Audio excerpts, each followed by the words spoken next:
better sweep your sectors. Just stay focused, guys. What's going on over there? Never mind. Never mind. We still got work to do. Okay, we got bears. Now we got a goddamn scav.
Alright, here we go.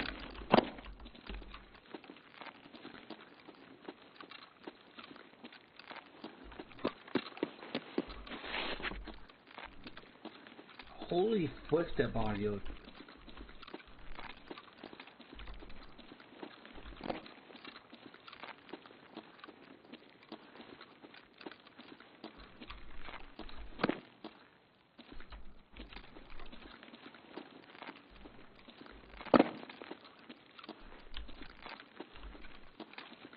Where's the thing right there?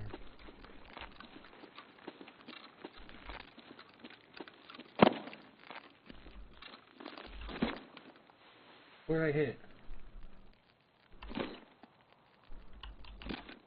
Oh, X is to go from. Okay.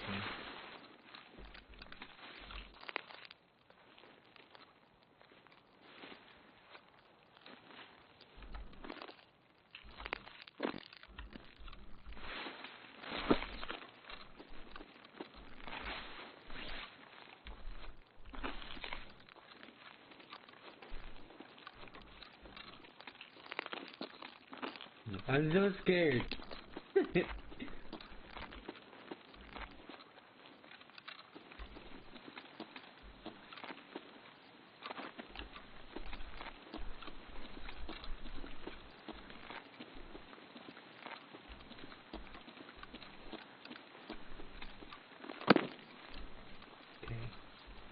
Do I think you can jump inside this? Okay, yeah. Alright.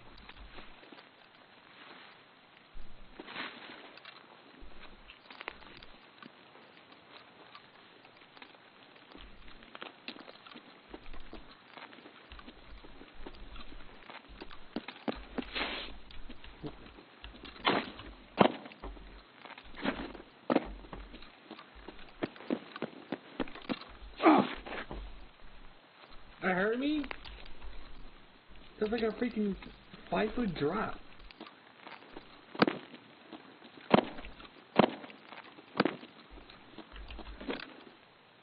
How do I open inventory? Tab? No.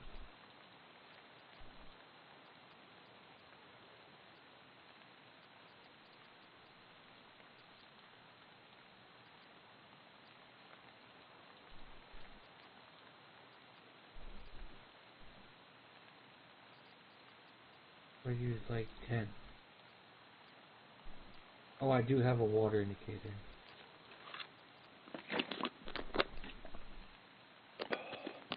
That's energy.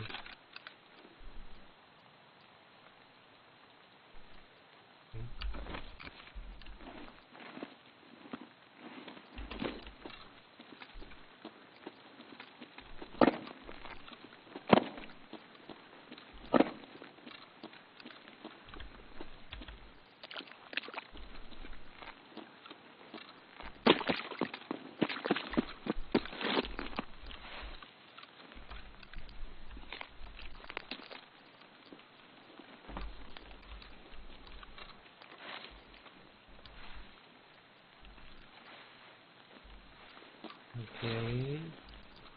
Not sure what I'm supposed to do.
Dang it. I forgot how to interact.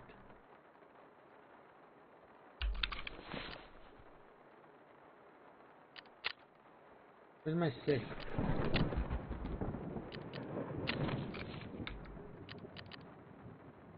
How do you interact? F. Because that makes sense. I. Or E. Victor? No, E something else.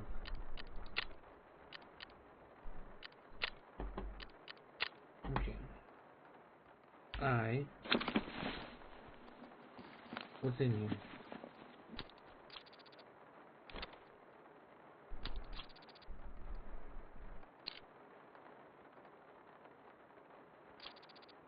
Snickers.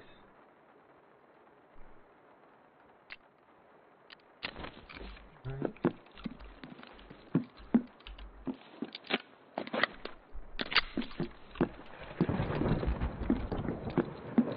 Am I supposed to merge the things?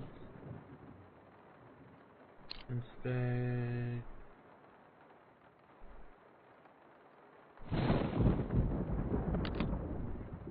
That's cool.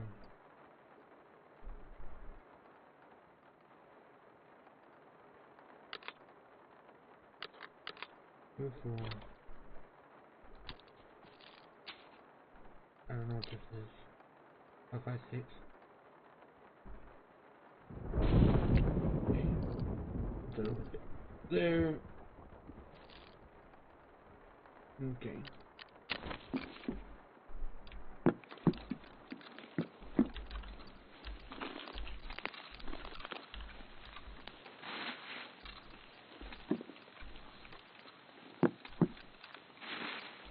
Alright.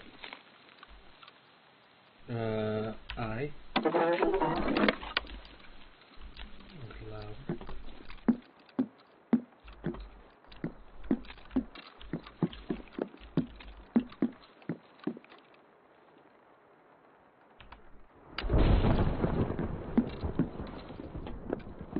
Alright. Feel like I'm getting the hang of it.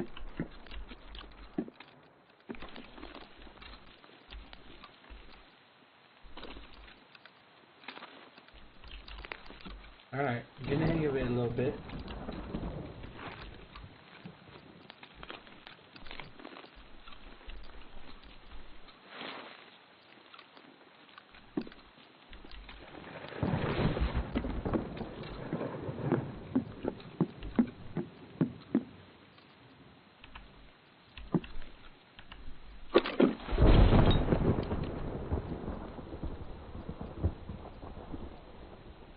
I mean, there's nothing.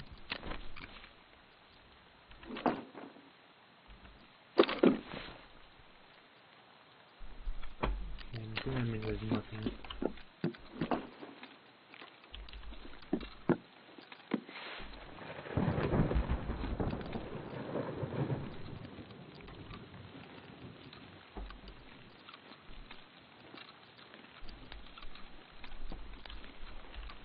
Alright.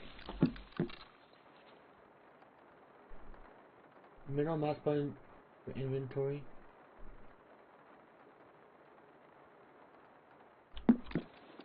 Mine doesn't do anything.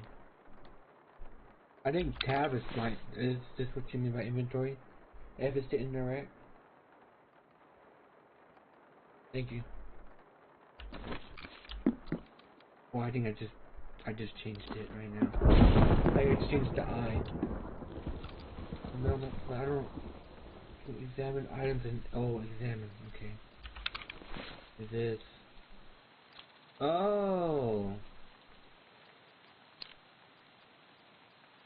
Dang, that's a nice watch. I don't know what to do with it. What I do with the item next to the water, click with the mouse mark on it. Yeah, that's what this was.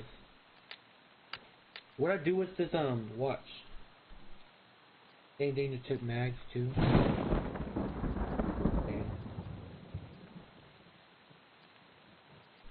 And then what are these? What is the difference between these three? The bandage, I know it's split probably for broken bones. This is for, I mean, cuts and stuff like that. Oh, I don't know what this is for. It just stops paying, that's it.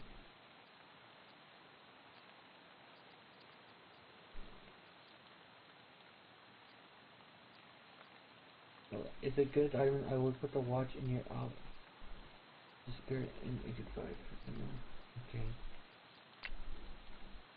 This one's the outro.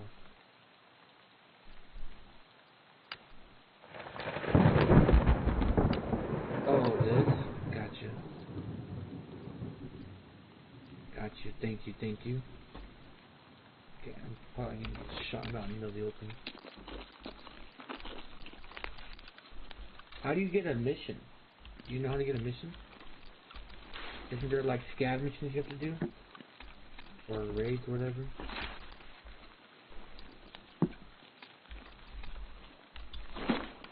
Okay, you can climb that.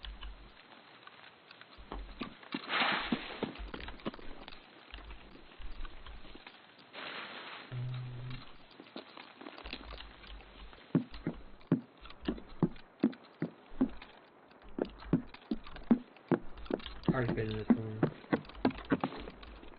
I think that's, yeah, search this. Nothing.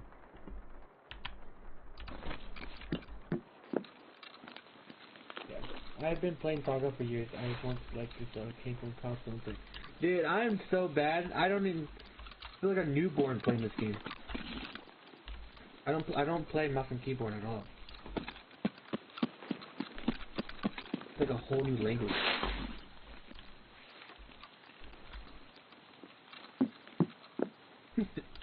Glad someone can relate though.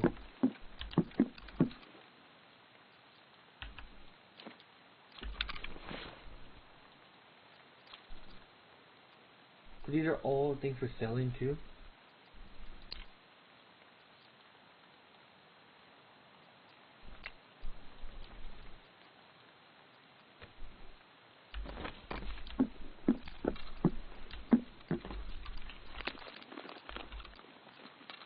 It's just scary.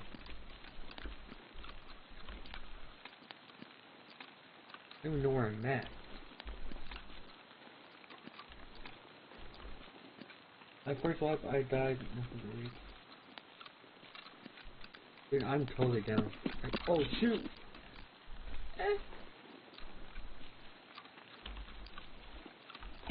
Alright, you know what? I think I want to fight him.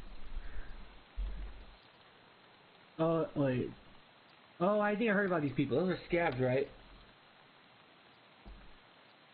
Double tap O. Oh, okay.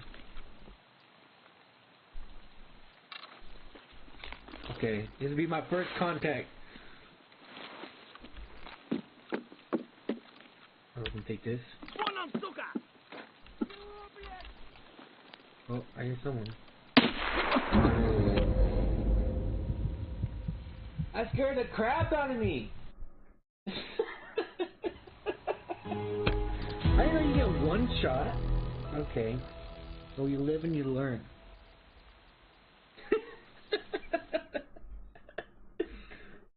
Bruh.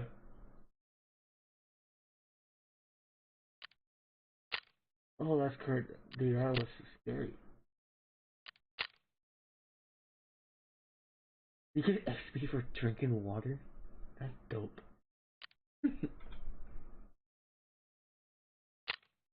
That means I lost everything, right? I don't know how to join Discord, so I don't think I have a server. Let's see.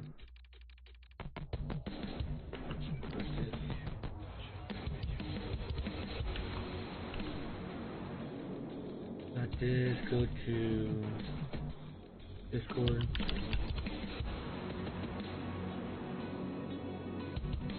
I haven't downloaded yet.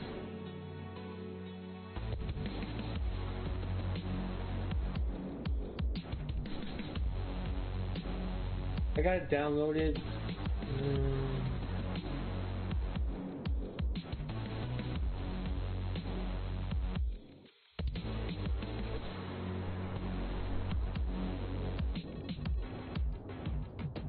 Is it add a server or do I?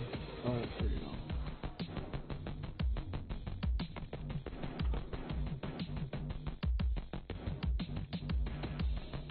There you go, I got you. Alright, I just joined it.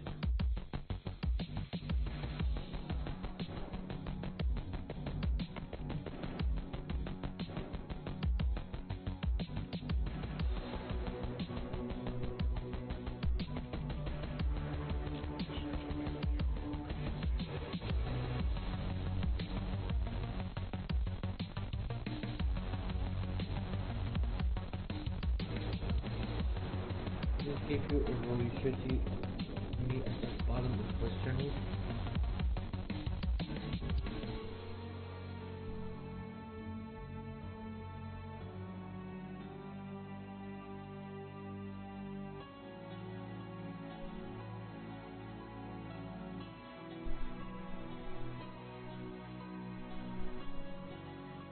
I'm bottom of the first channel.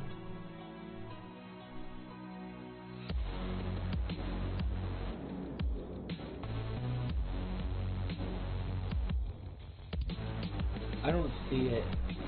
I'm being honest with you.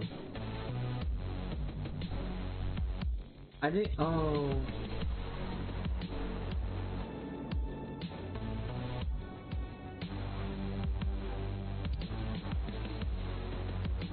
Here, I'll show you what I'm seeing. This is what I see right now. I see it right here. Join any voice channel in my server. I don't know how to join.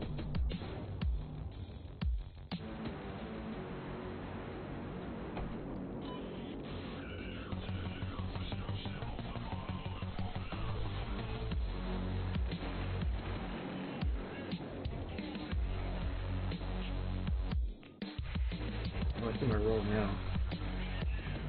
So click Tarkov next to my name.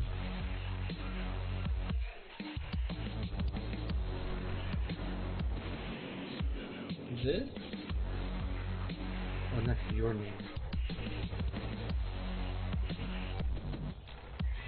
Oh, got you.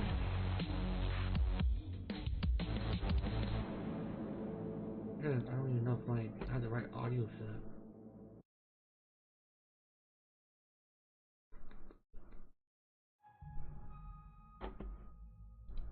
Input, output. You hear me, right? Yep. Alright, I'm just making sure I have this on the right thing.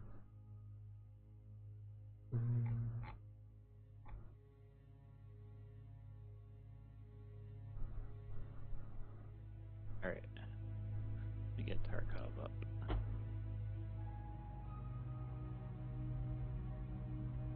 Alright.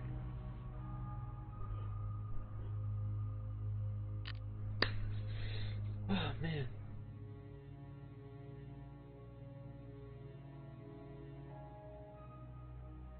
What happened to my thing?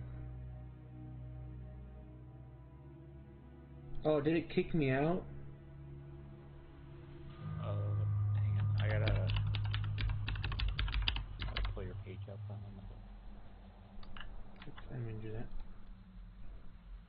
No, it took me to this thing.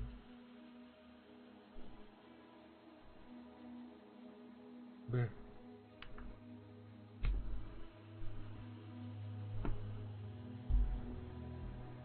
I have to do this real quick. I have it on my phone, so I'm just gonna log it through my phone. Gosh dang, this music is so freaking loud. So first day on Tarkov, huh? Okay, now I can hear you. First day on Tarkov, huh? Yeah. I literally just got it, and I'm... What made you join the Pain and Suffering crew? Dude, I was just like... Well, first off, I didn't know what to play. So then I went on Twitch to see like what everyone's playing, and then this is like... I mean, the most played game right now, or most streamed game right now? Yeah, it bounces back and forth. It's because it just had a wipe.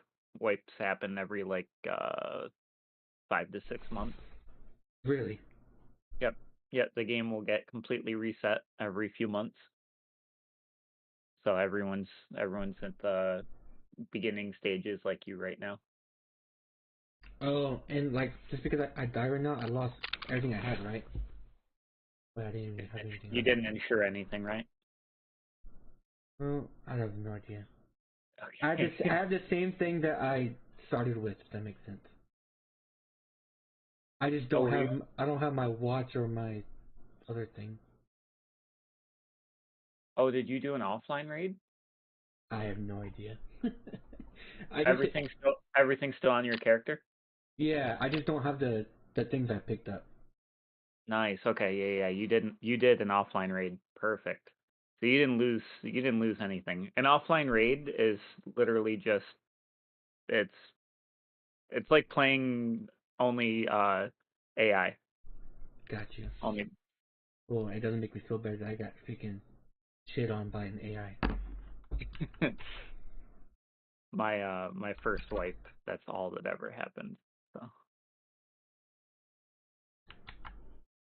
grab some stuff and then we'll go into an offline together. And I can kind of show you the ropes a little bit.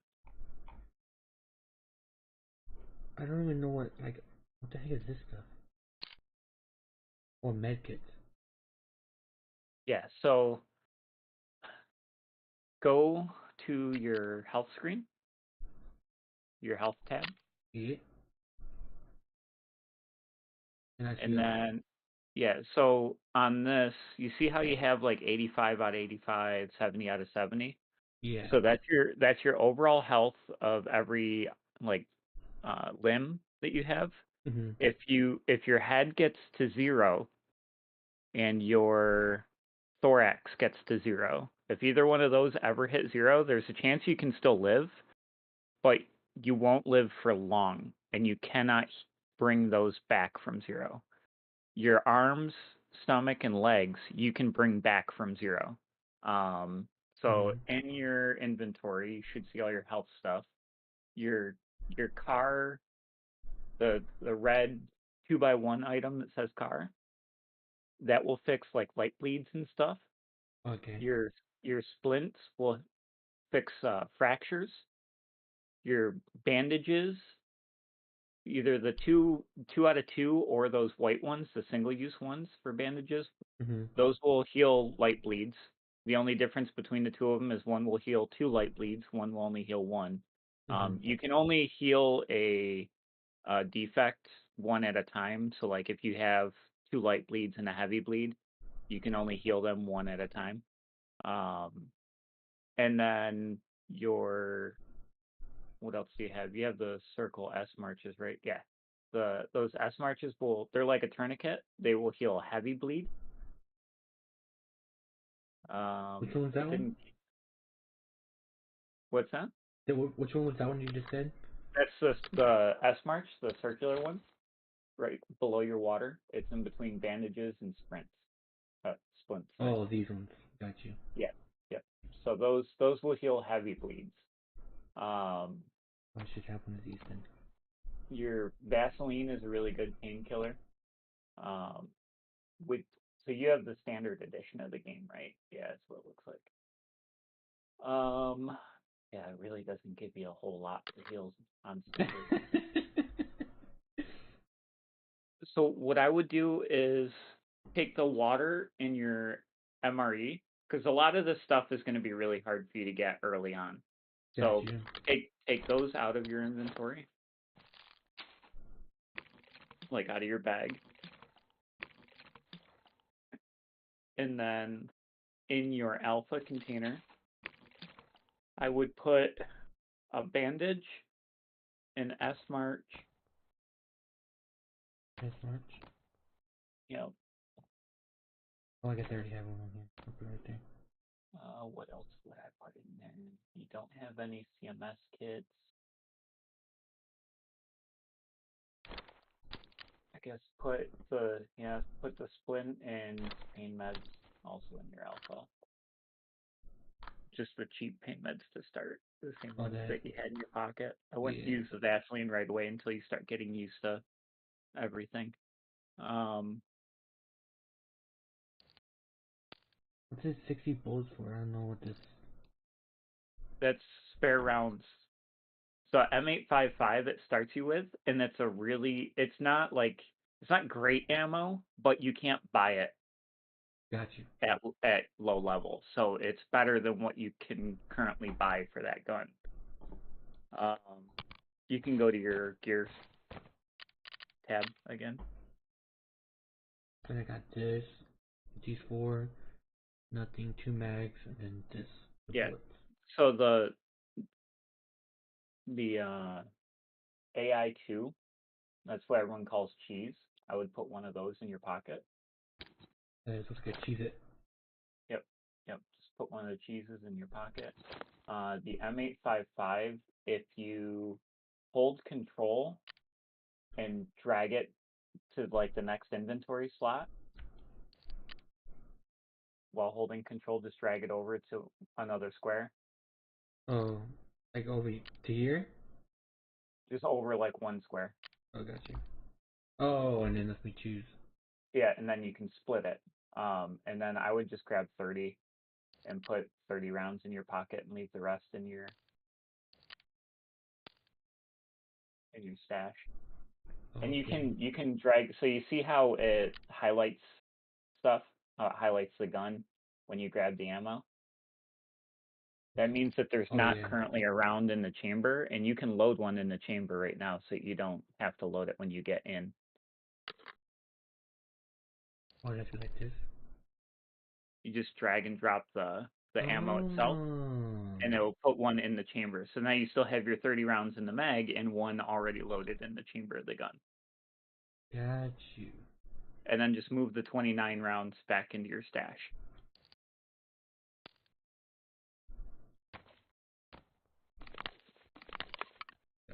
And then, and then you can just start just like that.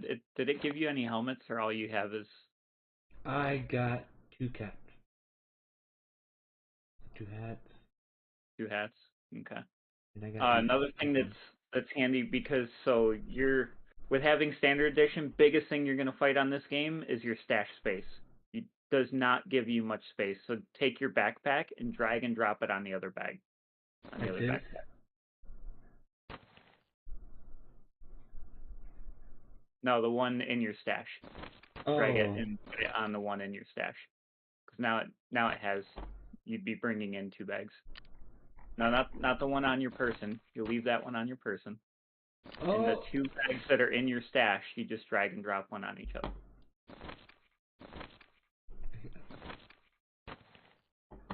Oh, it stacks? Yep. So you can bagception bags. So basically, all your bags you can stack within each other.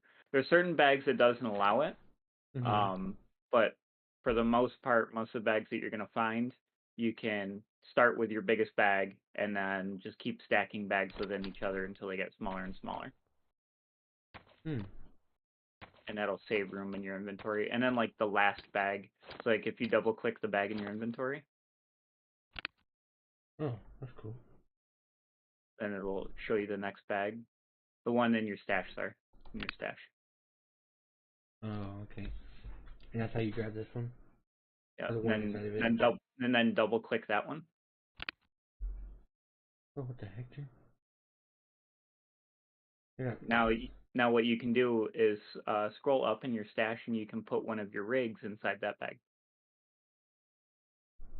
Oh, like this? Yeah, one of those chest rigs, one of the on your right hand side, the commandos. One of the commandos you can put in there, and then you can put items in the commando, and that's how you save a ton of room in your stash early on. I gotta put all these in there.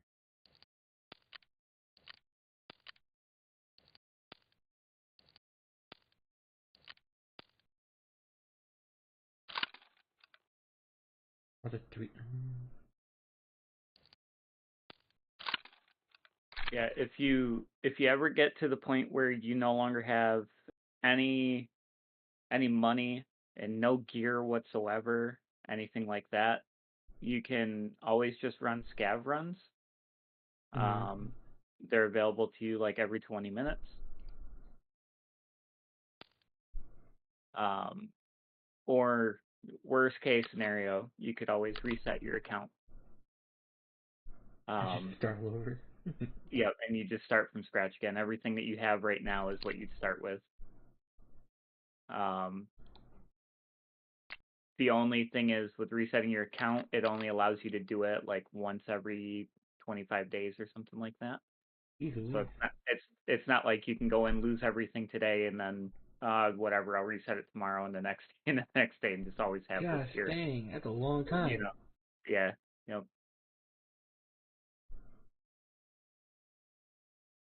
So all right. Let's do an offline. I'll run with you.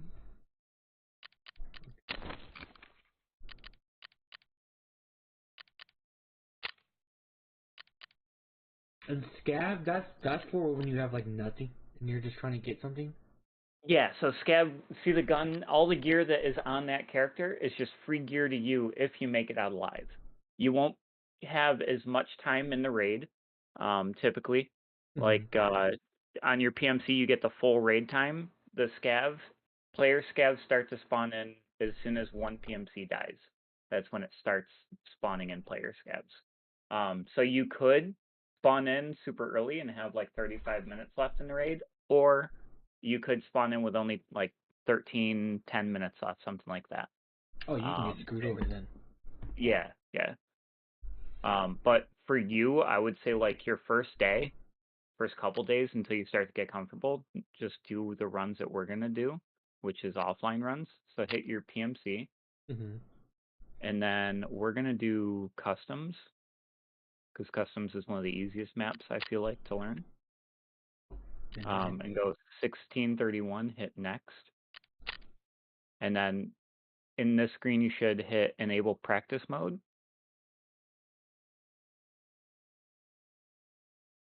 How do I?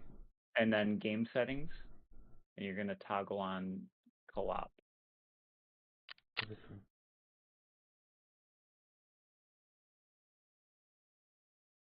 Okay, how can I? Do I have to go down here? It's not letting me click this one. Scroll. I can't scroll up. Oh, that's top. This is all I have.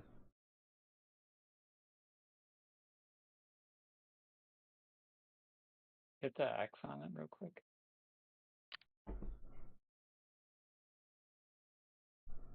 Oh. Do I not have the Edge of Darkness? Yeah, you don't have the Edge of Darkness edition.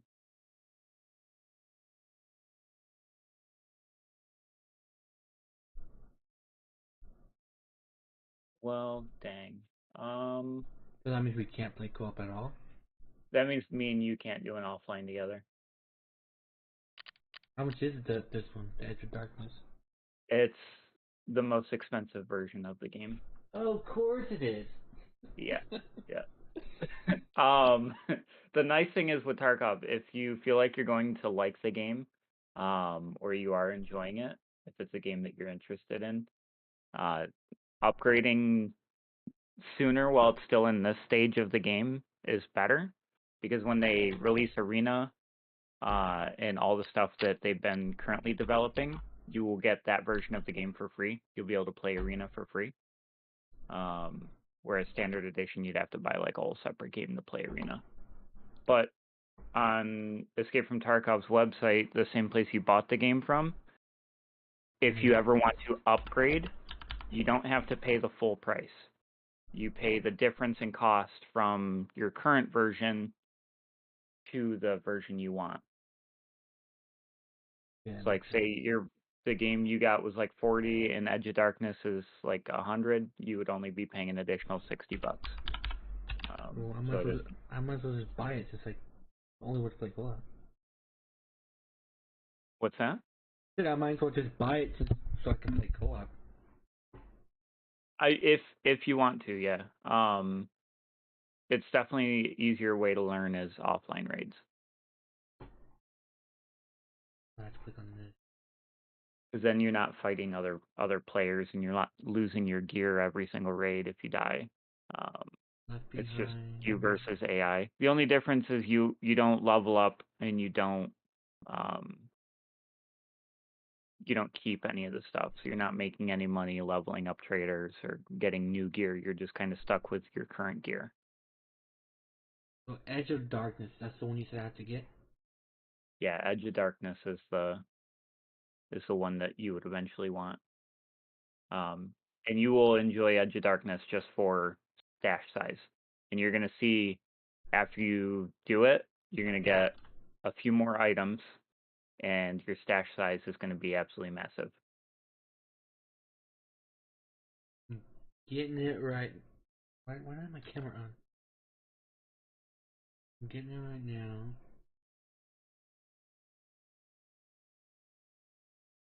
Got it. I need to install it.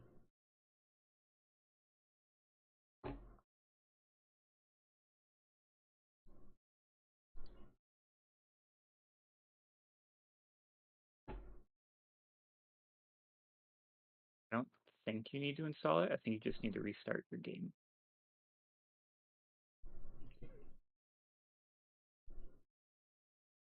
Do I need to keep this Discord tab open, or can I close it? Is it gonna kick me out? You should be able to close it as long as you don't like end task. Like as long as you don't task manager it. Oh, I have that. Okay, I have the actual app open. I have the web open. That's why I was like, I wasn't sure if it was working. Wrong one. Just reset the game. Yeah. Yep. Just close out of the game and reopen it, and I think you should get kicked into the Edge of Darkness side of it. I also learned on updates you're supposed to run it as an administrator, apparently. So anything that you want to like focus your PC's priority on, you'd want to run as administrator. All running as administrator does is it makes your computer focus priority on like CPU usage, GPU usage, all that. Oh, gotcha. It makes it use its resources on that program first.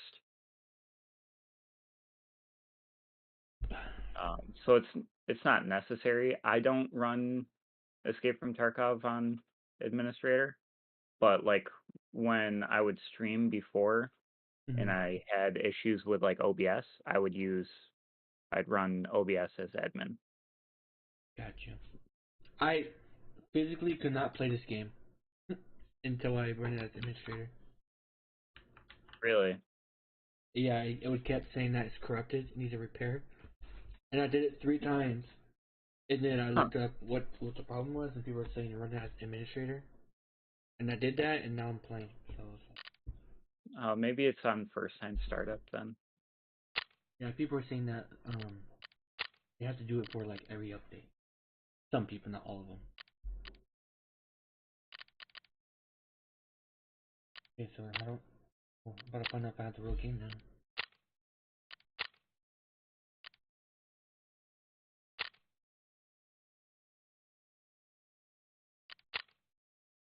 Okay, now I can enable co-op mode. Okay, there we go. You should see a difference in your stash size now too, if you look at your character screen. Yeah.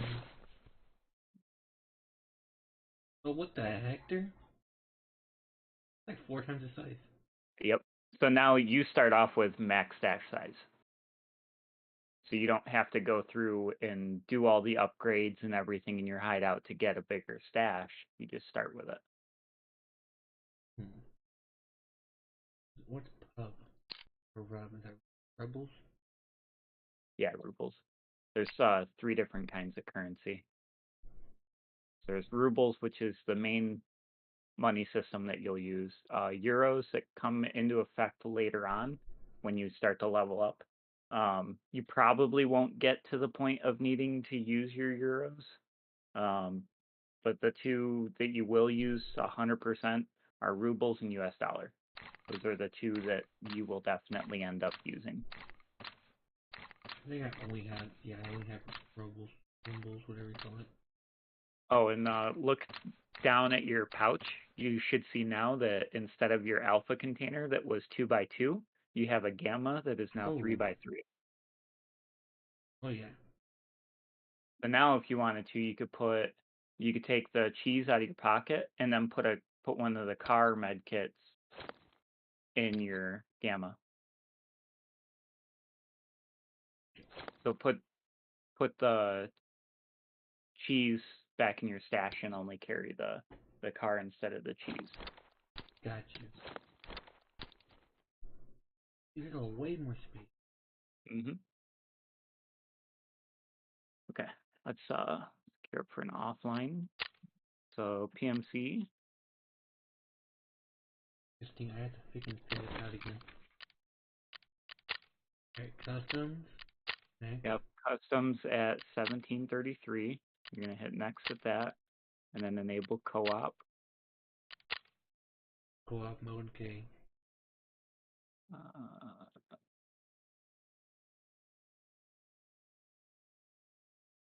On is fine. Okay, and then just hit next. And you're gonna hit find other players.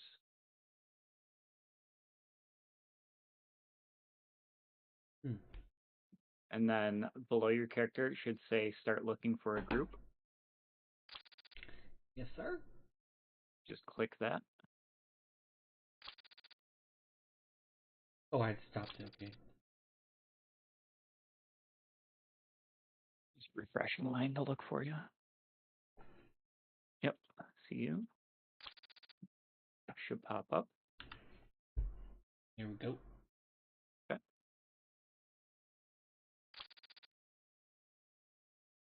Smooth crouch. I think it's a smooth crouch. So tapping C makes you just go from like standing to whatever preset or whatever last position you were crouched in, where a smooth crouch puts you at different, you can set your height basically. So you can like partially crouch down, you can fully crouch down.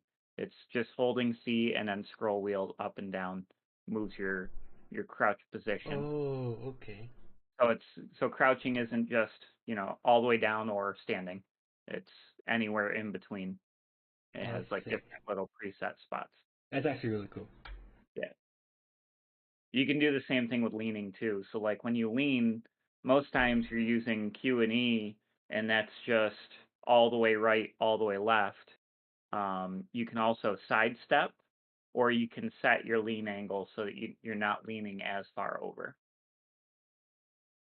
But you'll learn that down the road. The main thing that you're going to want to know is just Q and E is lean left and right.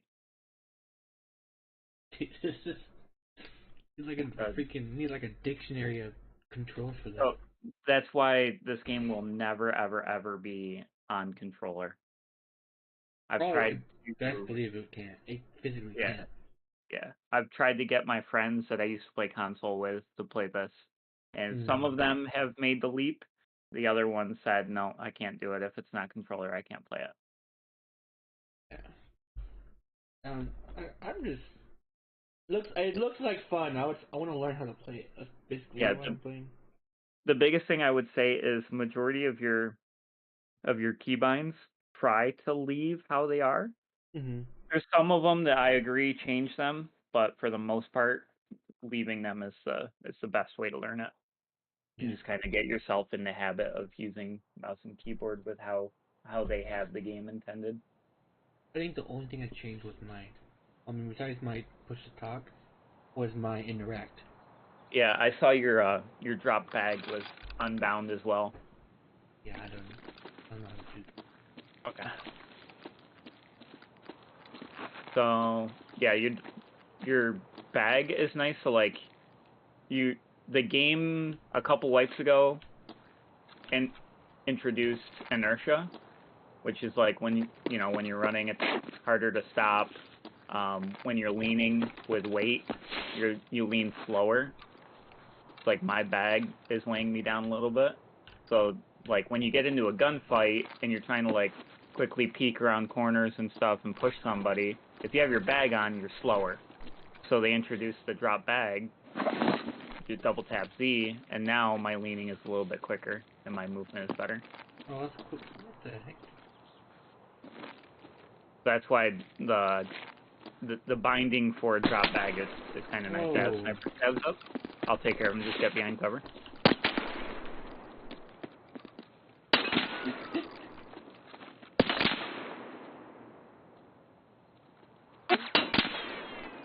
Oh, I see him way over. There's one to the left too. Oh, that's one of them. Yeah, dropped one.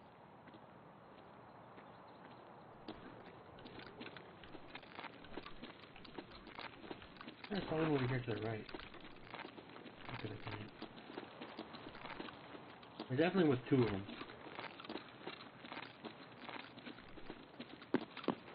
Surprised it spawned this right here. Although offline they kind of changed it.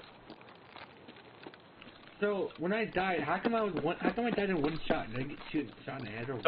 So with scabs, the longer that you stay engaged with them, the more accurate they become. So like the first couple shots, if they're a distance, they'll probably miss you. Follow me, we'll get in a fight over here with some scabs. The first couple shots, unless they're right up on you, will probably miss. So if you hear them yell at you, it means that they have aggroed on you. So if they still see you after they've become aggro, they will ruin your whole world. And they're pretty smart in this game? Yeah, they've been getting smarter and smarter as the game goes. But beginning of wipe is typically the hardest time to try and fight them. And that is because your gear and your skills are lower. So they're harder to try and fight. There's a lot of people think that scabs at beginning of wipe are just boosted to try and kill people. I don't really think that's the case. You will find that there's some scabs that will piss you off and they just have aimbot. As soon as they see you, they will just murder you. But for the most part, they're alright. It's almost like if I played was it Scum? I'm sure it's like that game. It would make more sense to play this game. Kinda. I think Scum is... It's tough. I prefer DayZ over Scum. I think Scum is overcomplicated for what it needs to be, like the metabolism system and all that. Oh, yeah. Alright. There's not any scabs over here yet. Scabs just kind of trickle in and spawn in. I'm going to show you on most maps, just about every map, except for Reserve, they're stashes. And they're like little secret loot spots that can have like the best of the best gear, or they can have just like fiddly bullshit gear, and just random items. And so there's a couple over here. This is a really good map to learn because there's stashes all over the place. So this is what one stash will look like. See this little barrel thing buried in the ground? Yeah. Yep. So that's what one looks like, and you can open it up and see what's in it.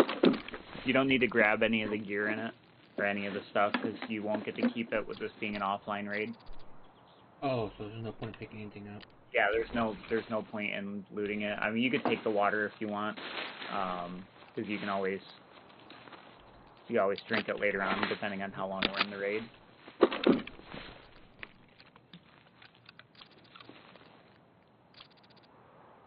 Zippo? I don't know what that is.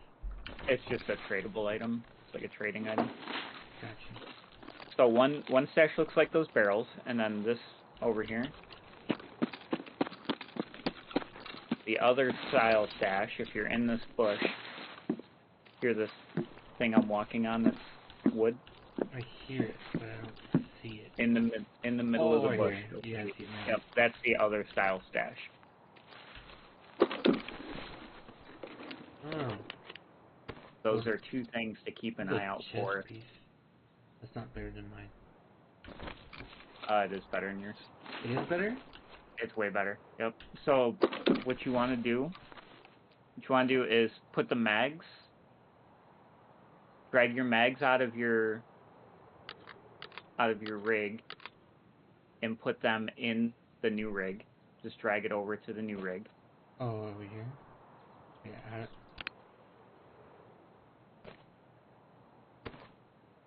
You're a little bit, the screen's a little bit delayed for me. So just drag the mags into the new one.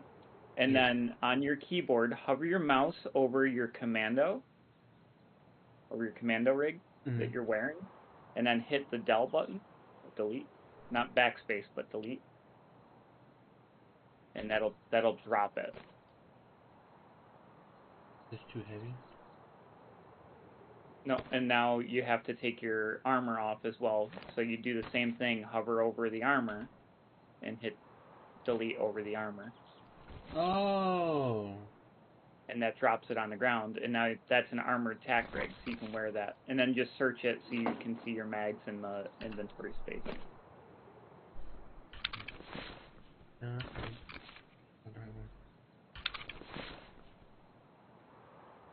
Delete.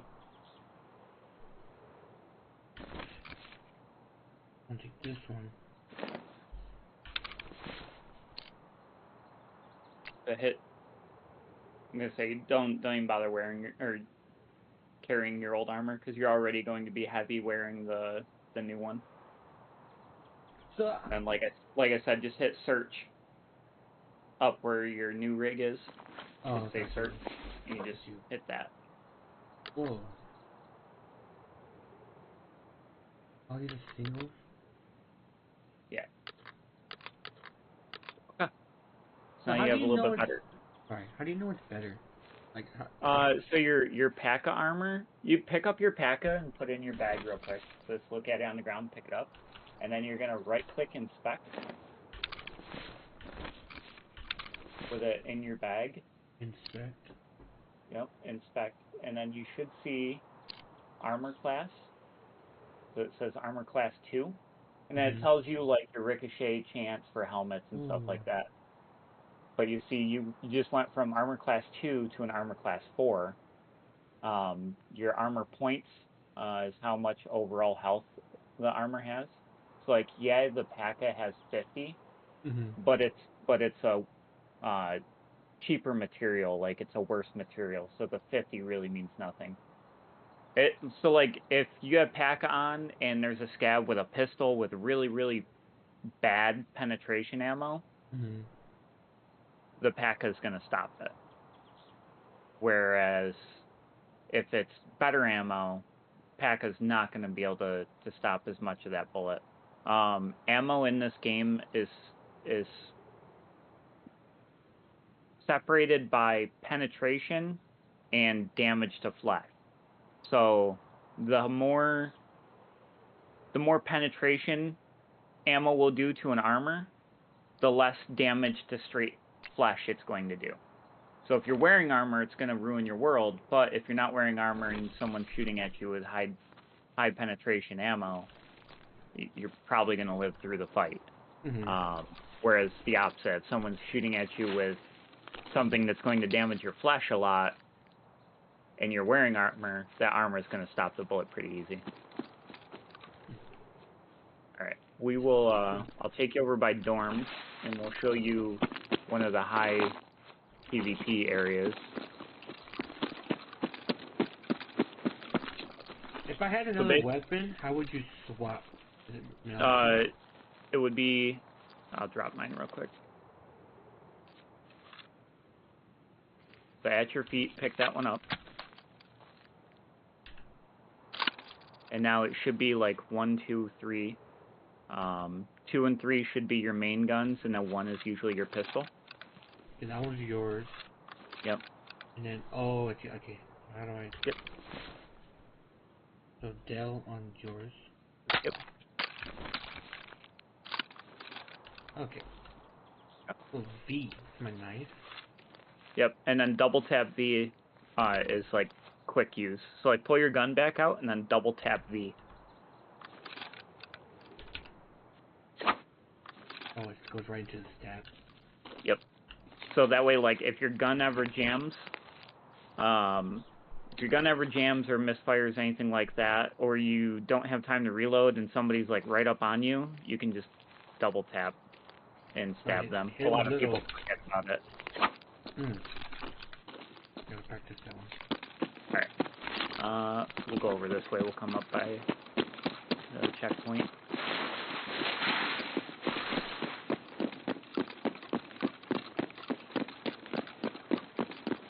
Easiest way to learn this is, do you have a way to pull up a map? You have your chat on your phone, you said, right? The Discord? Or you have... I was going to say, do you have any way of seeing a map while you're in-game? Like another monitor or anything like that? Yeah, I could. Okay, because the easiest way to learn the maps is to have one pulled up while you're doing these. Yeah, I can do that.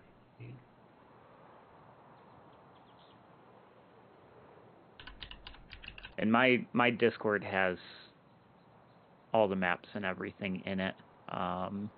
If you want me to walk you through how to get to them, it has a bunch of...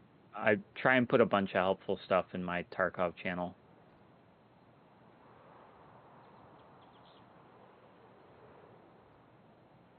But just look up customs map if you'd like to.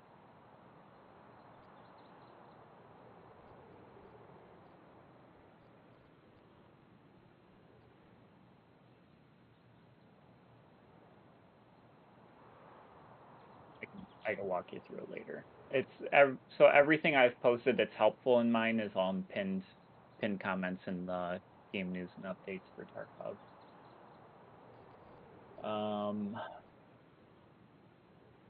Is there a way for you to toggle? Yeah, hit hide all.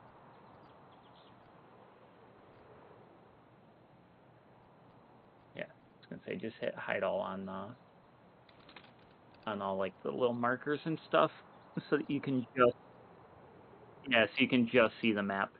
And then you can learn all the other stuff on it later. Big thing is just learning what is what on the map.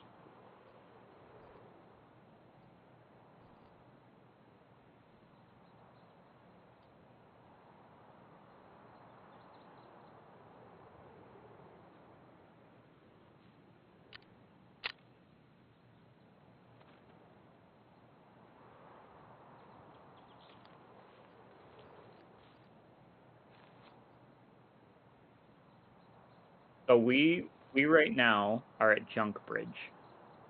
So if you're looking at the map, trying to think of which way they have the map oriented. Yeah, so the main bridge, we're underneath that.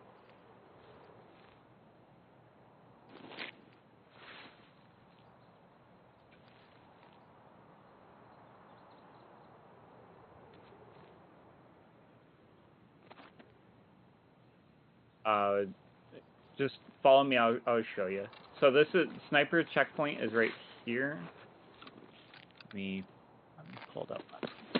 I'm right next to you still. Let me pull up my map. Make it easier. Okay. So do you see where Smuggler's Boat is? Oh, you have names. Okay.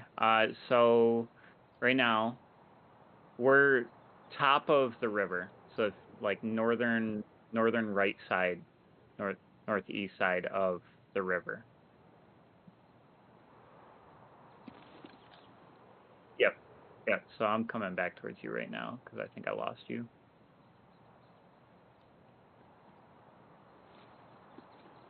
You have to unlock it later on.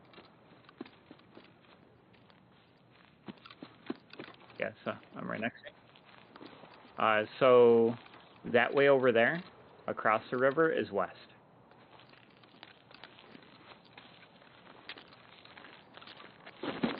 No. Sorry, that's small side. This is west over here because sun's setting right now.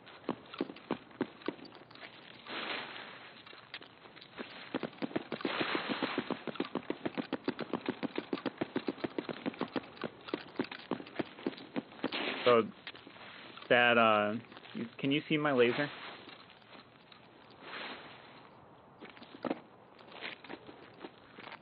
You see that building right there? It's this like where we spawned. Right on the other side of that wall there. Yeah. So that building right there, that's called small. That's small construction. The other one that looks larger than it to the left, that's large. Also known as skeleton. So people call small and large, or skelly, small skelly, stuff like that. Usually pretty high PvP. And then dorms over here. Inside dorms is usually high PvP with actual players. The bosses all spawn on the other side. We won't make it over by Alamo, we just don't have time. Yep. So these are dorms. This tall one is 3-story dorms. And there's one on the opposite side, 2-story dorms. Majority of the better players will go to 3-story because that's where marked room is and good loot. Newer players typically are going to be inside 2-story because a lot of your early tasks involve 2-story.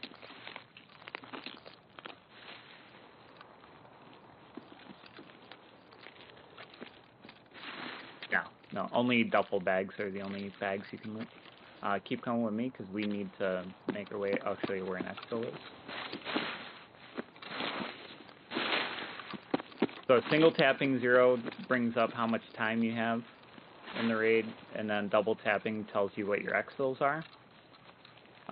Dorm's exfil costs money, and it's also in question marks because it's a car that's on like this backside.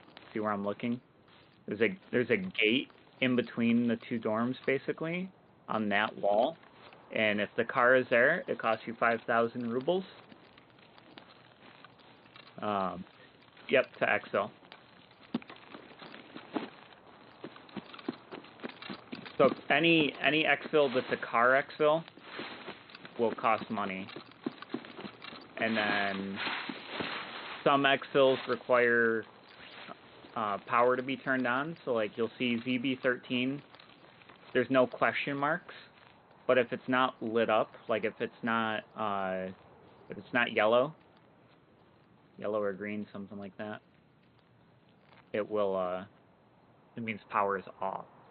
So it means you have to find the location on the map where the power switch is and turn it on before it allows you to use that exfil.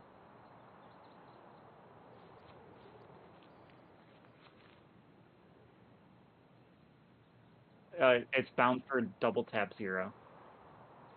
Yep. Check time and exits. And it's double tap.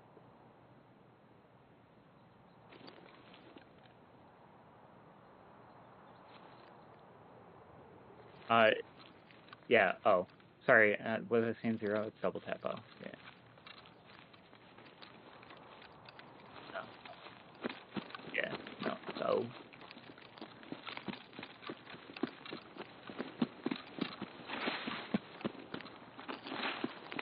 Just trying to avoid bosses in case they're spawned in.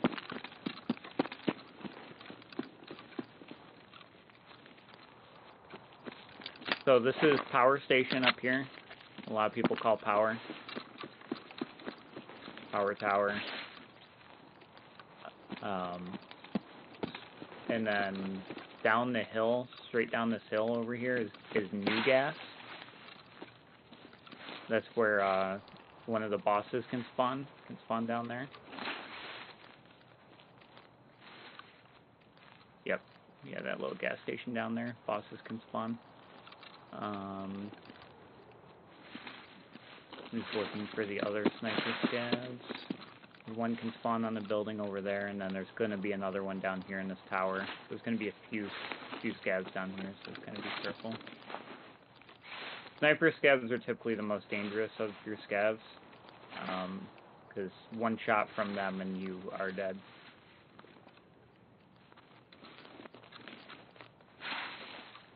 see him down the rocks. I'm just looking for him. You should hear me.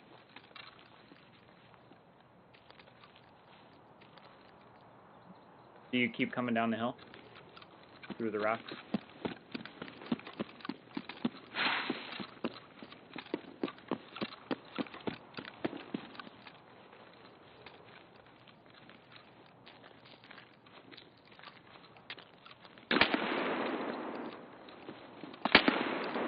Yeah, it's sniper scav.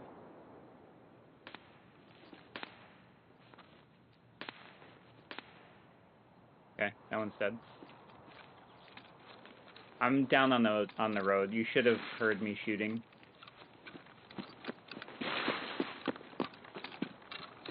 I'm just clearing out these scavs down here. You can come down towards me. Down on the main road. Yep. So normally there's a sniper scav up on this building here to the left. Normally stand. Yep. Yeah, I heard another one. That's alright, we gotta go this way anyway. We don't have time.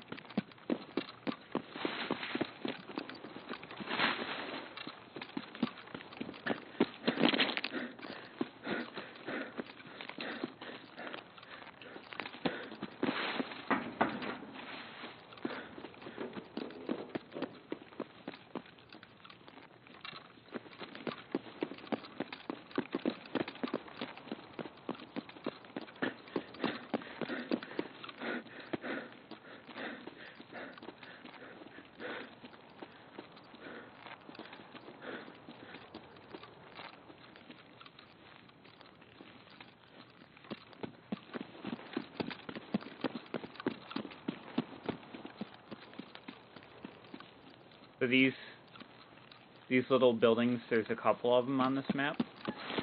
One of them has a spotlight on the top of it, like up on this corner. And that light has to be on for you to use the exfil. This one is always an available exfil depending on what area you spawn in, all the way up against this door.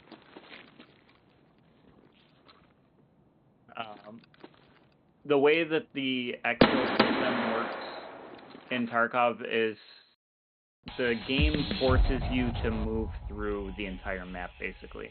So whichever end you spawn on, your exfil is going to be the opposite end.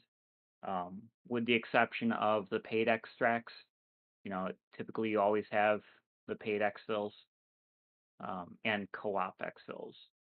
Co-op exfils are extremely rare that you will ever get to use them because it takes one PMC and one player scav, which typically is always just going to be a gunfight and never actually working together.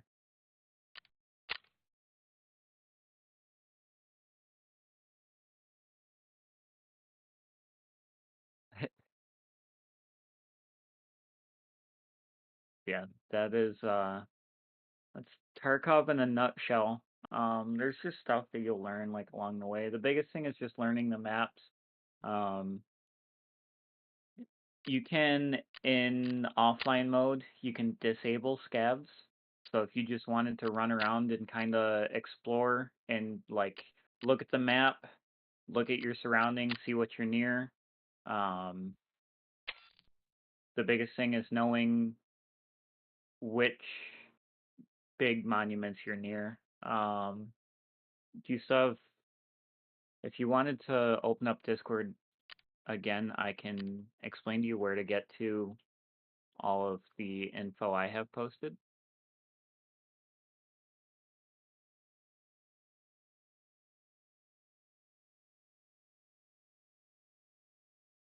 So you should see in this server there should be a group of channels that says game news / updates.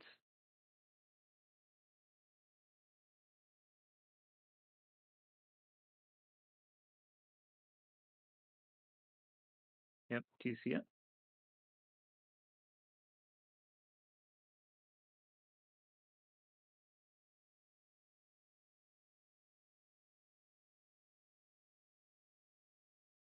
Yep. And then down below that, there should be another group that says game news / updates.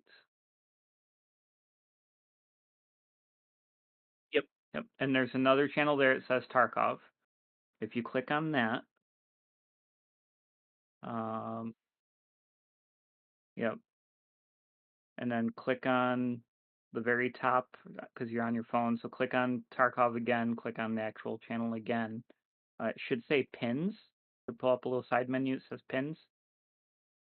Click on pins, and everything that I have posted for this game, I need to update the ammo chart again for better ammo, but that has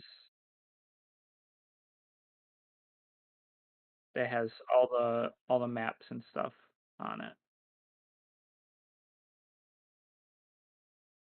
Yep.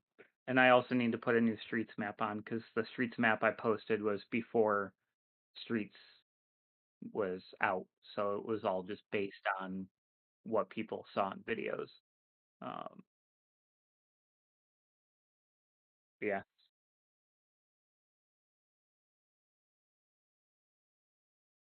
Yeah, so there's two different customs ones. I need to actually delete my old one.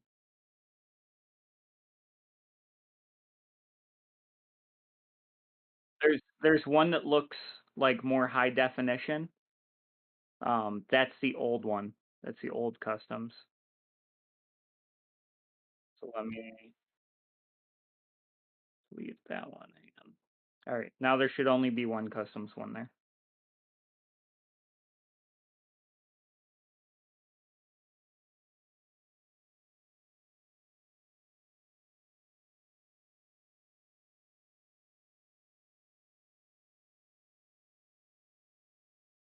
And then all the numbers on it where it says like number 003, 008, 004, those are all stashes. So that's all those hidden stashes. But there's another link that I posted in the Discord that says interactive stashes.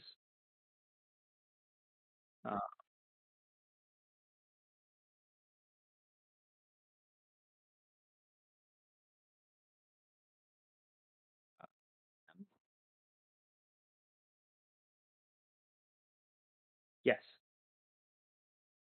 Yep. Yeah, those are all exfils. So the green ones you see, those are PMC exfils. And then you see like Sniper Roadblock, Old Road Gate, those ones.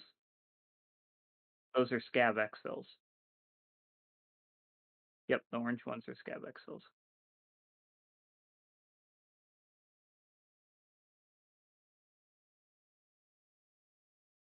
Yep. Yep, basically. So ZB13, I mentioned, needs the power turned on for it. So you turn the power on for that at Warehouse 4. But you also need a key to unlock the gate to ZB13. So ZB13 typically isn't an exfil that you'll use unless you're running with someone that has keys and that they want to exfil from there. For the most part, most people don't try and exfil from there unless someone else kicks the power on for them or someone's already unlocked the gate, basically. Because it's an expensive key to use up on that exfil. We went to 11, so we were bottom right of the map. Yeah, yep. And we spawned in old construction. So basically, if you want to know the route that we took, we spawned in old construction. We went left through the little break in the fence. Okay. Once we got through there, we went down the road. We walked through to RUAF roadblock. And then the two stashes that I showed you were number 1. Then we went to number 2. And then we went underneath Main Bridge over by Junk Bridge, came up, crossed the road again by Junk Bridge. And then we went past dorms.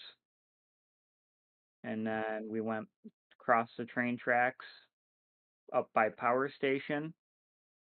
and then we went down the military checkpoint, cut through military checkpoint, and then went in by like number 18 on the map. Went in the fence through there, and then we walked in between repair shop and the big white like silos basically. And then walked all the way down to ZB11. So that's the route we took. So you can kind of picture what I just walked you through versus where you were on the map.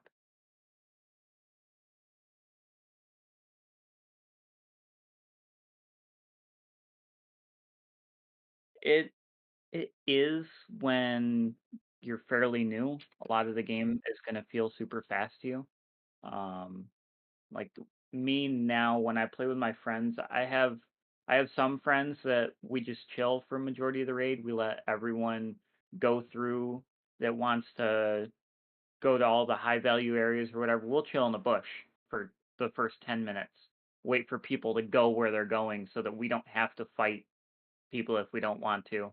And then we go through to our areas to do our tasks or to do whatever. You can play it slow like that. Just if you do that, you're going to want food. Low level metabolism, you're only going to make it 20 minutes into the raid before you're hungry. And you will die of energy.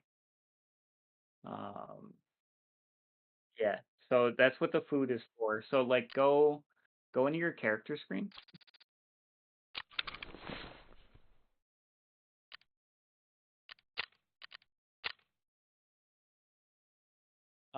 You don't even need to be in health. But you'll see in your actual character screen for gear, you'll see your weight is the first thing underneath. It says how many kilograms you are. So 14's not bad. You're pretty light. You're not overweight. The more stuff you put on you, the heavier you will be. The next one is your overall health. So 440 out of 440. Then the one after that is your hydration. You can last a little while dehydrated, but once you are 0 for dehydration, your character goes into pain. So you have a pain effect. So your vision is blurry. Your guy grunts a lot, and your regen for like stamina is not anything. Like you can't really regen stamina. Same with energy. When your energy goes to 0, your screen will start to black out, and you will die within. I'd say probably once you're at 0, you probably have about 3 to 4 minutes at most before your character drops over dead. You can heal your way through, like you can keep yourself alive for those 3 to 4 minutes by using up your heals. Because if you go to your health screen, what you'll notice is if you're dehydrated or if you're low on energy, instead of being full on all these bars, they'll slowly go down. So you try and combat it with just healing nonstop. You'd use your car med kit. You would use the cheese. There's an item called a Salewa, an IFAC, an AFAC. There's all sorts of different types of heals. But you would try and use any of those to try and keep that up. And then what else was I going to say? Oh, the other way that I should mention this, how damage works is, so you know how I said you will 0 out a limb? Like if you get shot, it can take a limb to 0. Well, once that limb is at 0, any extra damage taken to that 0'd out item or article gets spread to the limbs next to it. So like if you lose your left arm and your left arm says 0 out of 60, then all damage to that left arm now goes to the stomach or your thorax. Oh, okay. Like if someone has like really beefy armor on, you can kill them by shooting them in the legs. It's just going to take more shots to the legs. Mm-hmm. Because once you get their leg to 0, all that damage then spreads to the rest of their body. But your thorax and your head that's the most. Your thorax and your head are, once they're at 0, they're at 0. You're not bringing them back from 0. They are not healable. You will eventually die from it. If you take a bullet to the head, you are dead. The only way that you live through like your head being at 0 is if you have a helmet on and it's like blunt damage. It's not actually like penetrated damage. It's like you got hit by something. It didn't actually, force an injury. You can. I've survived raids before by having a zeroed out head. It's just typically very sketchy trying to live. But how do you? But yeah. Is it what's the difference between all these traders? They offer and sell different things. So like your fence is like, if you do scav runs, fence is the one that buys your guns and stuff. And fence also sells just random stuff. Like he sells like guns and stuff, but it's all stuff that come off scavs. So like if you take any of the guns he has in his inventory and right click and hit inspect on it. I guess I gotta do this first. There we go. Like I said, center mouse wheel is your friend. So you see durability on the gun says like 60, the very top bar, and all the stats for it. Mm-hmm. That means that the gun is more likely to break and jam up than one that is brand new. So all guns that Fence sells, they might look like they're better guns than what you can buy from other traders, but they're in worse condition. Mm-hmm. Whereas like if you buy a gun off of Proper, it's a brand new gun. So it's like risk reward type deal. And then Therapist, she sells heals and is your food trader to start until you start leveling up other traders. To do your tasks, I don't know if you have any at level 1. So on Proper, Okay. go to Proper, get tasks. Accept. And then accept it, yep. And then you should have one for Therapist as well. There's 2 different types of tasks. One is your actual like task tree, which is, how you progress. The other ones are operational tasks. The ones that help you progress through the traders and like the storyline of the game, like the lore, those ones don't have time limits to them. The operational tasks, they're your daily and your weekly tasks. You don't need to accept them. You don't need to complete them. They're just optional tasks for you to do to earn a little bit more money, maybe earn some rewards, and level up traders' reputation with them.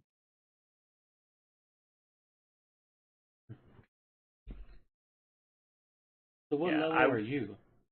I'm level 18. You could get to level 2 right now if you really wanted to, without even going into a raid. Well, so here's my question. The raid, so when I did it by myself, when I died, I got XP for it, but when we did it together, I didn't get any XP for it. So it shows you that you're getting XP, but you're not. It's showing you what XP you would have got. Because you're in an offline raid earns you no rewards. But it's a really great way to learn the game and to learn maps and stuff. And what I would do, your first wipe, is for the first little while you play, first few days, first week or whatever that you play, only focus on learning one map. Don't try and do your tasks right away. Just go in as scav. So like what I would do if I was you right now is I'd run an offline on your PMC on one map, okay? So I'd pick a map to learn if you want to learn streets, if you want to learn customs, whichever. But I would run an offline on it, try and figure out the map a little bit in the offline. As soon as you're out, if you've died in the offline or if you end up making it out, then go to your scav and do a scav on that map. And then scav, you can earn weapons and stuff like that and some XP and actually take out guns that you can later bring in on an online raid. But that's what I would do, is I would just bounce back and forth while your scav is on a cooldown, because like I said, once you get out with a scav or die as a scav, you have 20 minutes before your next scav can be used. But I would do that. That'd be the best way for you, being brand new, to learn the game without completely losing all your stuff. Yeah, and what sucks about it is I've never played any of these type of games. Like you said, DayZ. I tried playing DayZ, but I did not understand it at all. DayZ is where my trust issues come from. Oh my It's god. all DayZ betrayals. For real. Scum looks cool. There's another one. I forgot what it's called. This one, it has like robots, I think. Oh, what's it called? Yeah, Scum. Is it Scum? Yeah, the mechs, the giant big ass Yeah. robots. Yeah, I hate mechs. I won't play on mech servers. They've ruined my life too many times. Oh, wait, I can't stop. Disable co-op. Back out and then disable co-op. And just run your offline. Go. I gotta shoot someone. I haven't yet to even try to shoot. You can tweak the settings in your offline raids.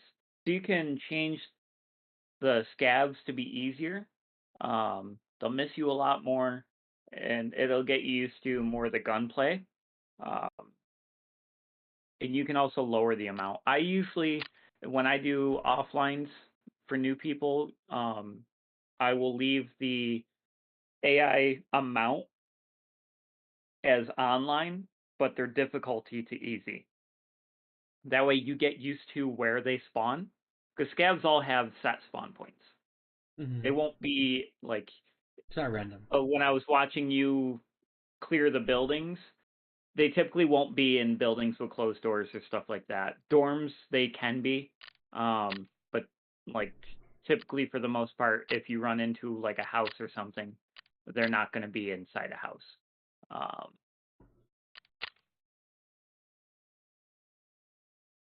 Yeah,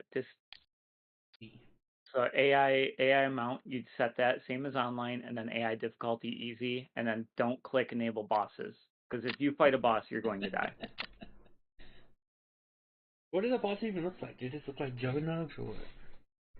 No, so they have specific like details to them. They have different voice lines.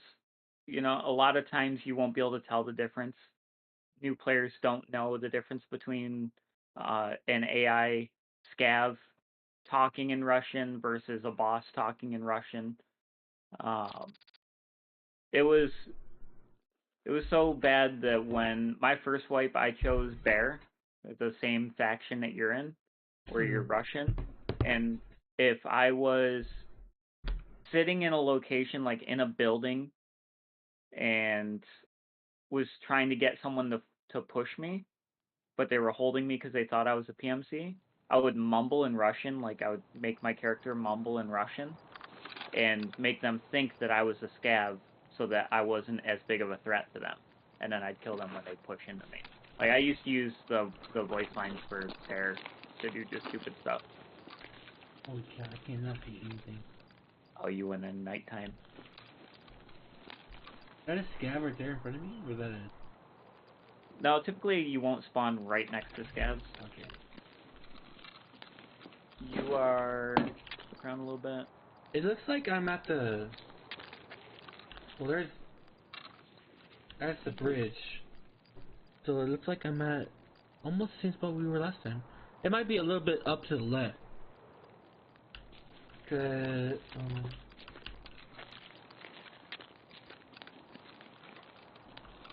there's a power relay. Oh, you're trailer park. Pretty sure. Oh, I had the wrong. I'm looking at the freaking old one. Let's look at the one that on my phone. So I'm at Trailer Park? Trailer Park or Trailer Depot? Trailer park. I gotta pull your screen up on my main monitor real quick. Trailer Park. Oh, I'm in the bottom left. Okay. At the bottom left corner. Yeah, look around a little bit for me. This is the end of it, so that has to be. Yeah, your trailer park. Yep. So you're the back corner, behind like storage. So where would be the? Oh, I don't know if I can see it, but where would the exit be right here? Where would the exfil be? Yeah, 'cause this would be a PMC exit. Yeah, so most people would go to Checkpoint, which is down the road on the other side of the tanker truck. But for you, where Trailer Park exfil would be is in that grass to your right now. Over here? Oh. Too far. No. So the way you're walking, right? Look down the dirt road. Okay. And just look straight down the dirt road. To the right-hand side, by the trees and stuff, to the right of your screen, inside by those trees is where your exfil is. It's basically in the grass. Yep, right there. It's in the grass right there would be the exfil. And it would light up like it did when you, yeah, right where you're looking. It would light up like it did when we exfilled before. Every time you get to an exfil, it'll pop up and give a countdown.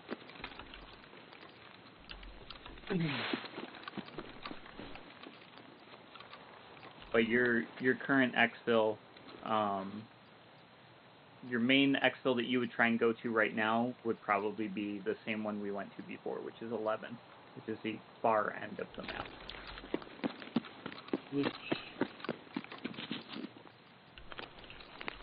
So that's the workers' shack, right there. The Trailer Park workers' shack. Yeah, yep, that's Trailer Park. So that's okay. So that's. I need to go this way.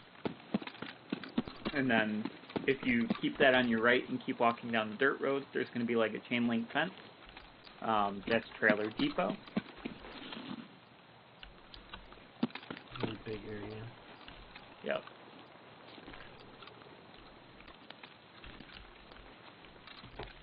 So now to the giant warehouse building on your left-hand side. That one? Yes. Yep, that one. That's customs building. Such a delay. Yeah. That's customs building. Everyone calls it Big Red. So if you ever play with anyone, the call out for that building is Big Red. That's good. That's a good song. Is there anybody in here? Like, scavs? They can spawn on the other side of Big Red too, or in front of it. Gosh dang, it's hard to see.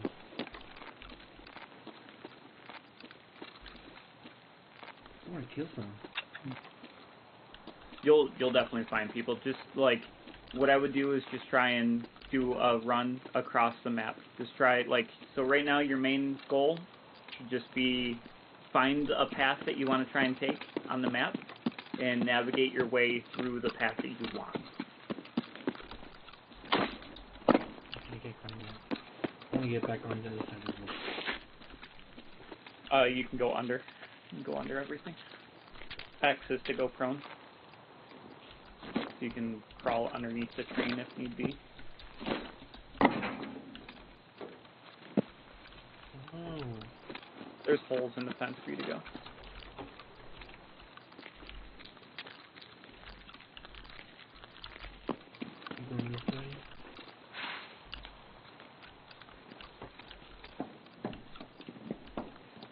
I could not have chosen the worst of time too. It's okay. You found the hole I thought you were gonna go past. I really thought you'd go past that. Most people miss that when they're new. They don't even realize it's there. Dude, it is. God dang, it's hard to see. Yeah, nighttime raids or something else. Some maps, nighttime isn't so bad. Like Interchange, being inside, usually you can manage nighttime. You don't need night vision. Same with Factory. Factory nighttime. Typically you can see. And I guess from what I heard, Streets nighttime is pretty decent. Because they have street lights and stuff like that that illuminate the area. So, I'm at the railroad to Tarkov. You're at Main Bridge. Yep. Your railroad to Port is the side you're on right now. Dang, I already went that far? Yep. Yeah, so you're standing at the railroad Port side of Main Bridge. Okay. So, As I said, can't really go up and over the train unless there's ramps for you to get into train cars.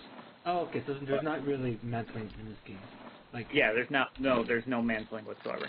You oh, okay. can't mount or mantle or anything like that. You can mount turrets. The big turrets on the buildings, you can mount those. You can mount and fire those.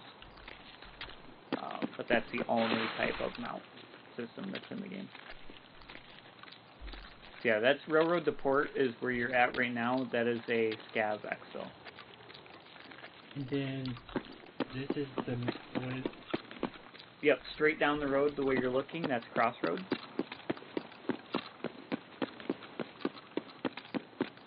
Basically at that wall is Crossroads. But you don't have Crossroads because you're still on the side of the map that you spawned on. So, am I going towards Main Bridge or am I going the opposite? Oh, I'm going the wrong direction. You're going to Crossroads. You're going the opposite direction. Okay, I need to go this way. Oh, okay. I didn't see Crossroads. So what's the blue one? The blue one's for? For the paid?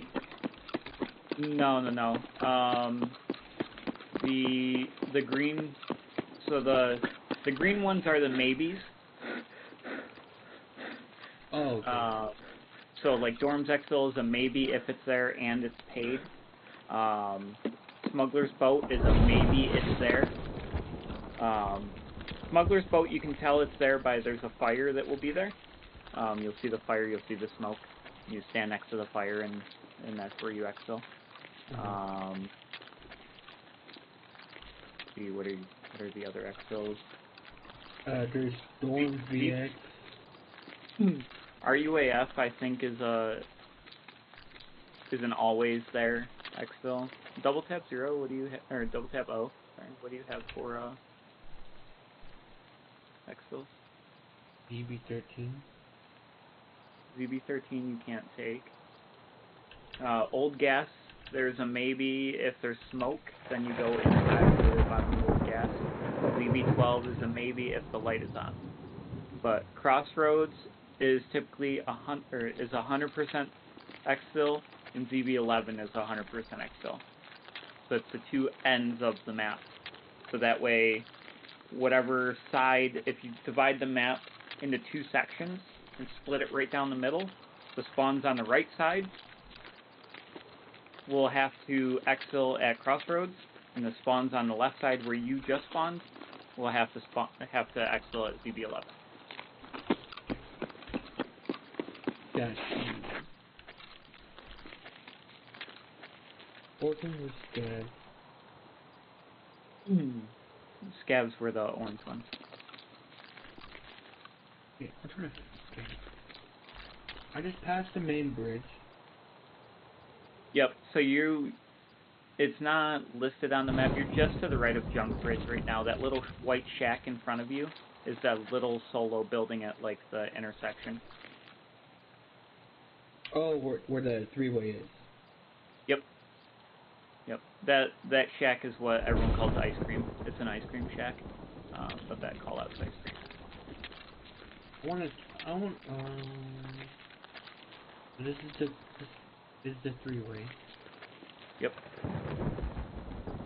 And so that one, so going this way is That's sniper roadblock. Is which way I'm facing?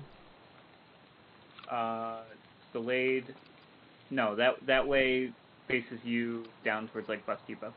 Okay, so Sniper roadblock is the short distance one.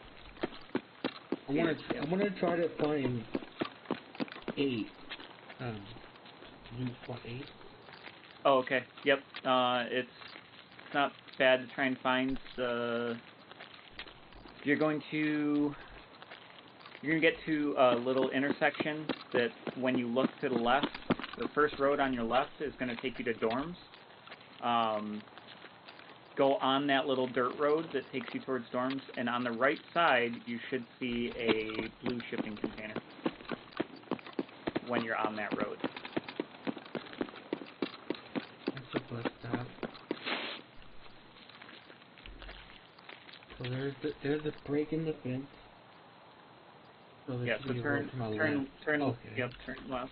You should see the road. That container right there? Yep, it's the container off right. It's just walking down that little dirt road.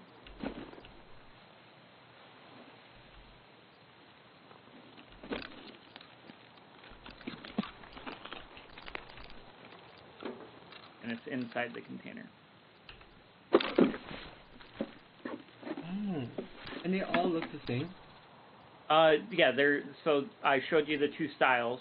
One's a buried barrel, and then the other one is the bush, like the little, I'd say, camouflaged one, you know. So like 9 is the bush style one.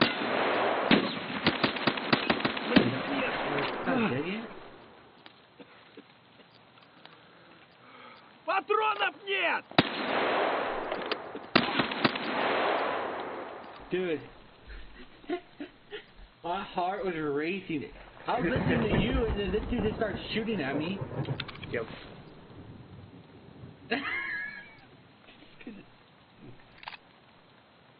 Oh, I can't. Oh, that's it. Why can't I take this one? You have to inspect it. So middle mouse. Oh, okay.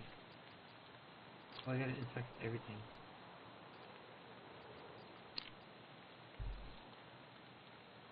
He'll have the mags for that gun in his rig. Just where it says unsearched, just click that. Double click it. Oh my gosh, a lot of. Then I take this. And then there's a trick for like mags that you find. You're just moving it in the same rig. Hit the X on the box you have open. So don't examine the ammo or anything. I'll show you a trick to it. So close the box in the center.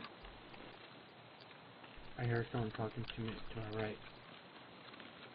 Might be over by dorms. That far away? Yeah, you can hear pretty. Dude, that thing sounded like it was right in my ear. Oh, what did it? I gotta go back to the body, I guess.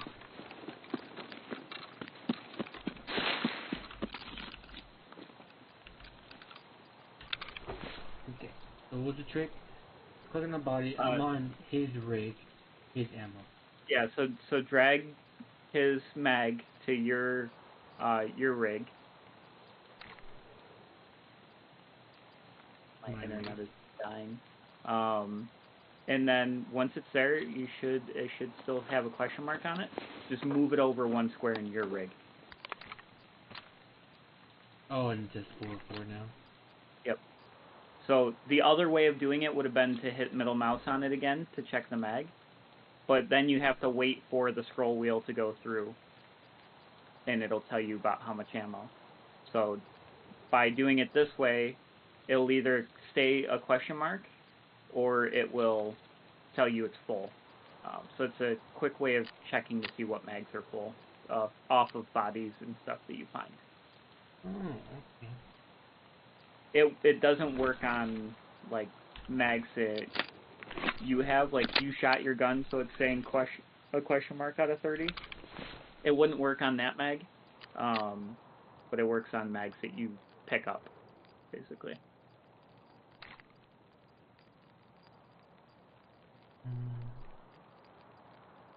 You can reload a gun that's not, you don't have in your hand? What's up? You can reload your secondary, it's not in your hand? Yes. Yep. Oh. Okay, you just right click it, hit reload. Yeah, which one is... Oh. Oh, okay. Yeah, you can't see it.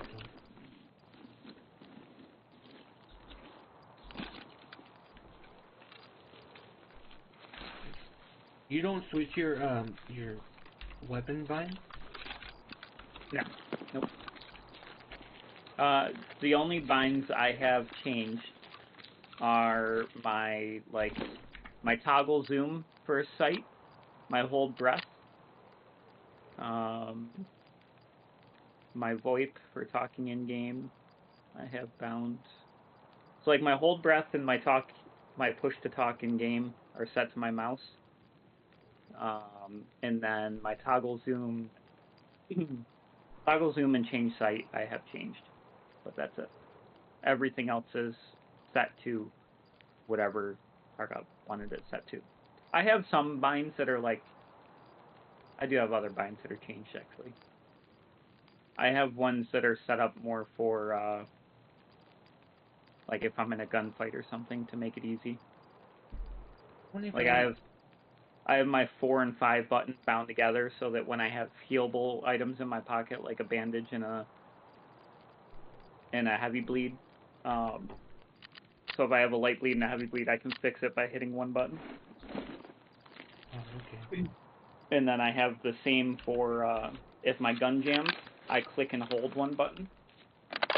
And then when I'm done examining the gun, when I let go of the button, it'll clear the chamber. So that I don't have to remember 2 buttons, I just hit and hold one. Which saved my life a few times because I use shit guns and my gun's jammed. So how do you jam your gun? You just fully auto? Full auto has a pretty good chance. There's another, if you're using shit guns and you're in solo, or like single fire, they can jam up.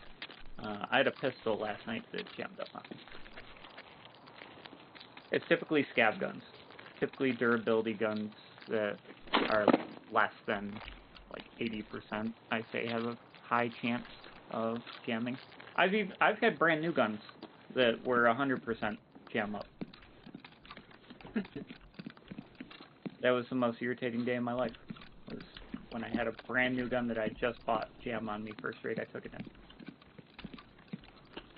I do recognize this building. I see this on TikTok all the time. Yeah, yep, the dorm buildings are, like I said, they're high PvP. They're what people typically push to. There's 2 spawns that are on, like, one on each side of the dorms. One on the right side, one on the left side, and if people get those spawns, first thing they do is hard rush to dorms. Because their goal is to be the first ones in, and then you can just hold the building. I have died in these buildings many a times.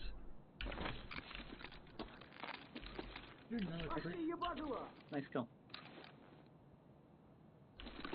Wow, I gotta get used to the freaking noise.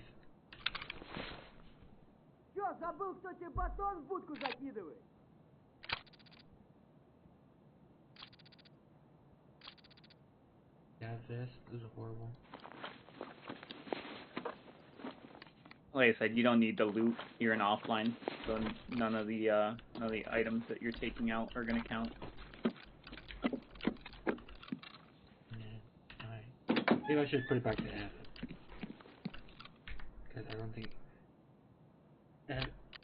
Yeah, F is definitely way easier to use than I. Someone is walking over the bush. Oh, he's above me. There's a stairwell. You can go up and push that other scav. Yeah. Right. Testing it. I gotta find this now. Interact.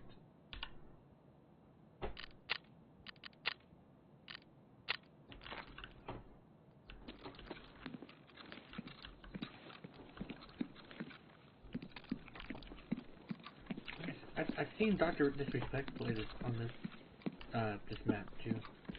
Yeah. Yep.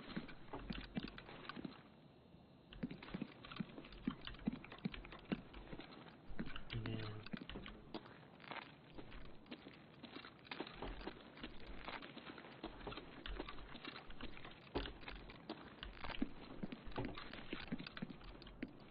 There's someone up here. I know he is. Might be in one of the open door rooms. He won't be behind a closed door, but one of the doors up there that are open, he can walk in. Yeah, it's just kind of wander in like zones. Like they have their zone that they're spawned in, and they just kind of do like patterns. That's one button.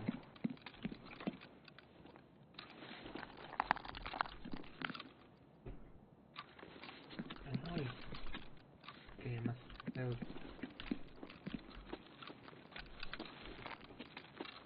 That door at the end of the hall that you're in, you can open as well and go out that way. There's a metal staircase on the outside. The dorms are like very strategic on like what floors and where you can hold them, because not all the doors open. So like the only way up to second floor is either the first door that you went in on the main, and to go up that middle stairwell you went up, or the one set of stairs on your side, on the outside. So that means that if you hold the opposite end of the hall, no one can come up from behind you. Oh, and then you have this whole room covered. Yeah, and then you have that floor basically, where you can watch if they come up from either stairwell. And it's similar with 3-story, like on first floor there's 2 doors you can go in. On second floor there's only 1 door that opens. On third floor it's the same, there's only 1 door that opens. And it's opposite. So like one end of 3-story, the second floor door opens. And then on 3-story, it's the opposite end of the building that door opens. So if you hear someone on a metal staircase coming up, you can tell by which staircase they're coming up, which floor they can enter on. Okay.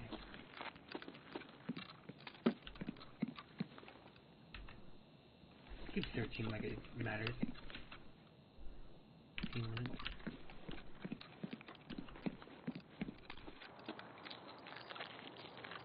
Thing is, I heard someone above me, so I'm assuming they're on the second floor of this one. It could be. It sounded like it was directly above me.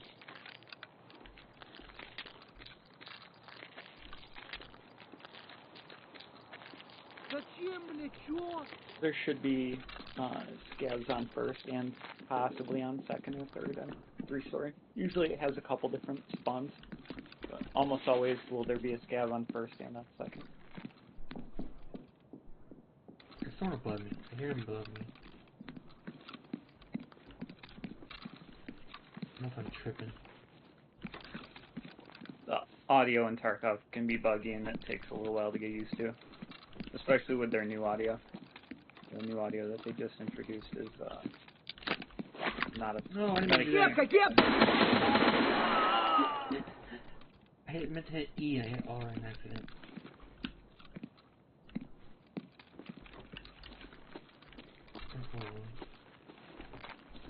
So all these people I've killed, pretty much online, I would have died. Shotgun scavs at close range can be very different. I will say that. Yeah, chances are a couple of these fights you probably would have lost on. But that's why I said start off with difficulty for scavs easy and spawn rate as online, and then work your way up. Yep. When you get comfortable with fights and you feel like, okay, I'm hitting my shots, these fights aren't too bad, then bring your difficulty up on scavs and try it that way. Is there better backpacks? Yeah, the only better bag you're gonna find on a scav is a pilgrim. It's a big blueberry bag. Other than that, you won't find anything bigger. There is 2 other bags that are the same exact size as the bag you currently have. There's a Burkett, which looks similar to the bag you have, and then there's a scav bag. Those are the same exact size that you can find on scavs. Typically you find scav bags, not Burketts, but it is possible to find a Burkett. So the 3rd floor that you're on, if you're standing at the top of the stairs and you go down left side, all the way down to the end, that's where marked room is. So that's where one of the best keys, probably the best key for the map, if you ever find one that says dorms marked room, that's what that key goes to. And this is what everyone fights over for 3-story dorms, is typically that room. It would be this one? Yeah, see all the markings on the wall and shit? It's that room. If you had a key for it, it would say unlock instead of breach. Oh, so I can't even... No, you can't breach it. Oh. So there's certain doors you can breach, but it's very specific doors. There's doors that are meant to be breached, and then there's doors that need to be unlocked. Typically, at all the doors you're going to find in dorms either take a key or they're already unlocked. There's no breachable doors on dorms. This has a lot of items.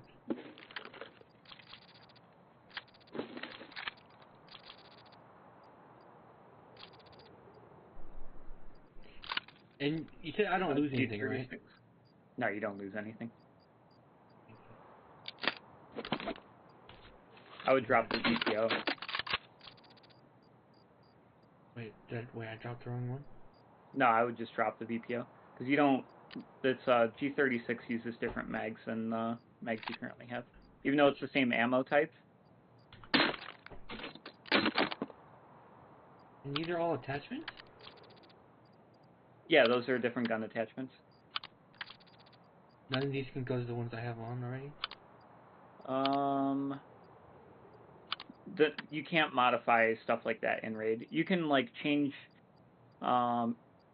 sights, suppressors, flashlights, stuff like that. But as far as like the main components of the guns, like the ones you just picked up, you can't change. That 1 square item would be the only thing that you can modify to a gun, but you don't have a gun that takes that.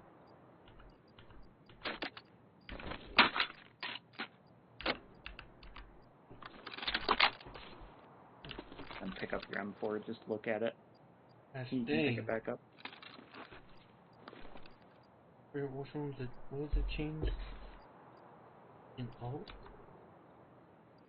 Alt right click or something if you can change it. But that sight, I don't think you can change zoom. I think it's just set to whatever it is. Yeah, it's just set. Yes. It's just a 3x. Yeah, look at your M4 and just grab that. Maybe you still have something for close range.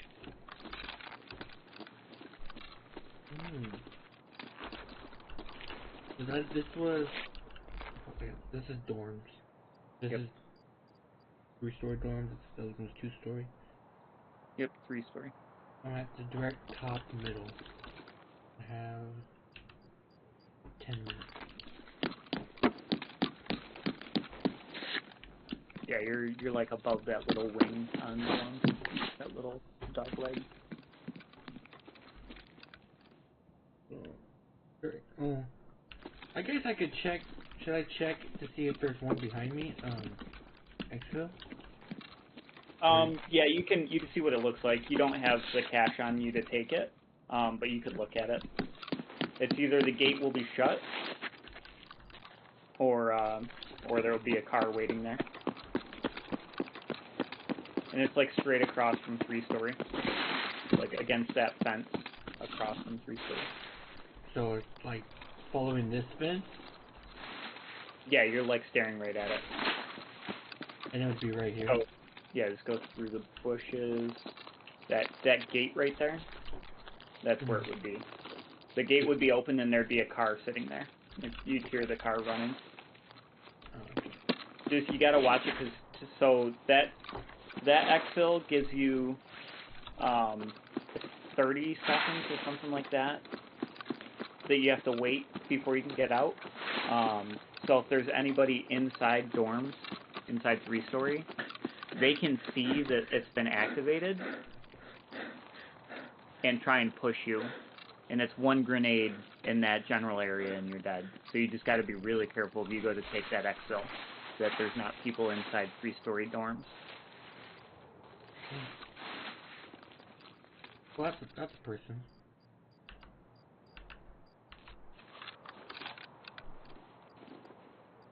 $100% that's a person. Yeah, it's sniper scav. Aim for head.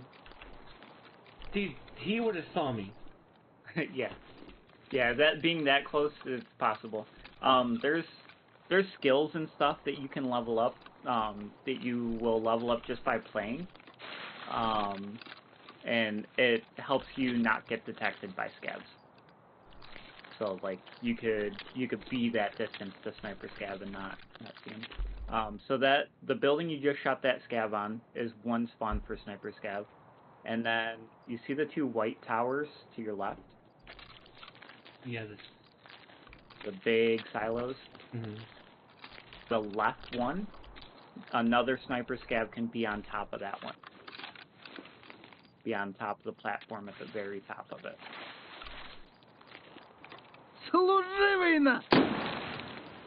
I can't freaking see this dude. Would that gun just hip fire? If you're that close and you already have the G36 out with that sight on it, you just hip fire. When I'm dehydrated. You're exhausted, you're not dehydrated.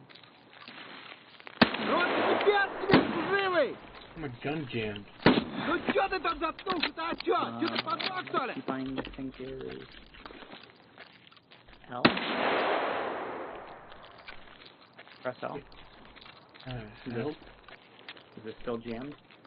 Oh, why? Oh, I'm injured slightly. Oh, that's not good. Help. And then...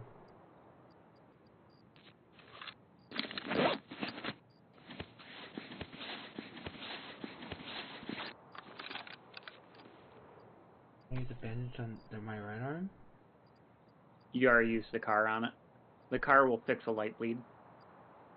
So you would have used bandage first and then use your car. You don't have the required meds to bring an item back from 0. It's a CMS or a survival kit or surgical kit, something like that you need. But you're exhausted, so you're probably just going to die from food. I would just push whatever scabs you hear and get some gunfights in. And if you die, you die. You die from exhaustion. Nighttime is freaking AIDS. Yeah, nighttime is miserable. Especially if you're exhausted, I literally...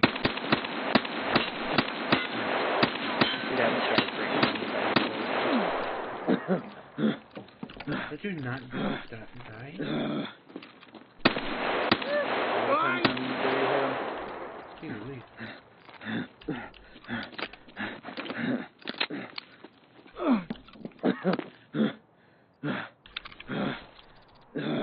Surely this dude has some food on him.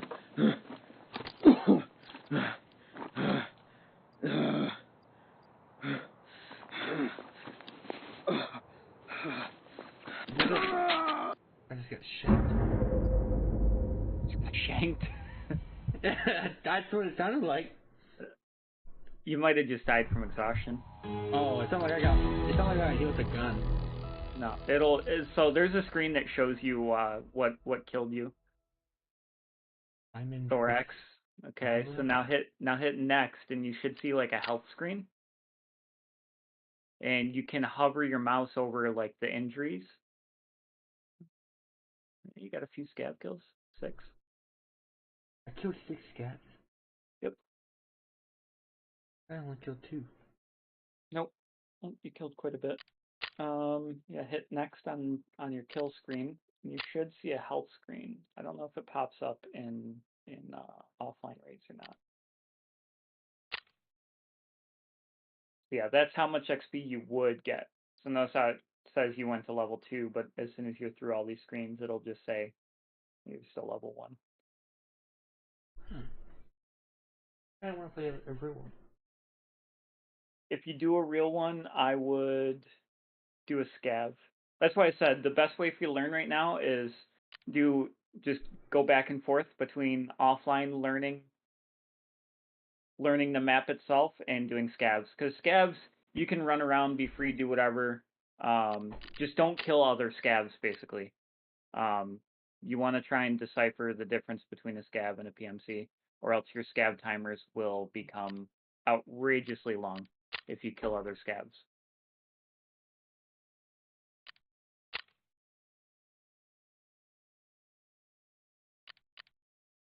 Yeah, We can run.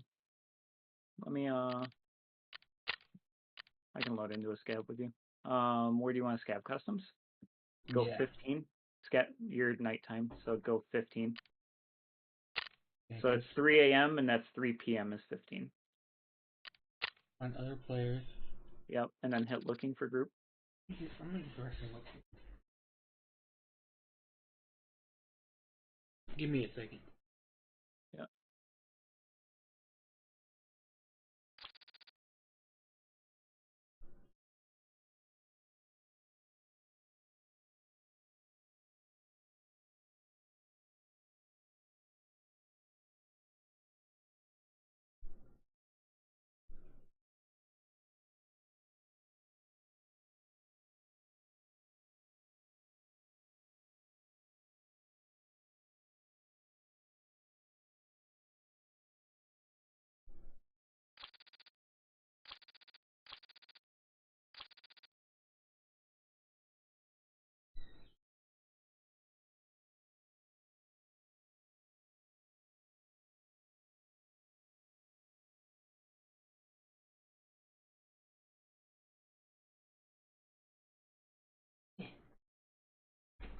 Oh shoot. There we go. Okay.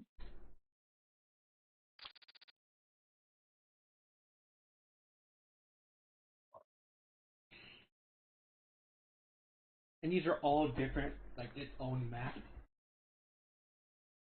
What's that? The maps in the Discord, or what? I don't understand your question.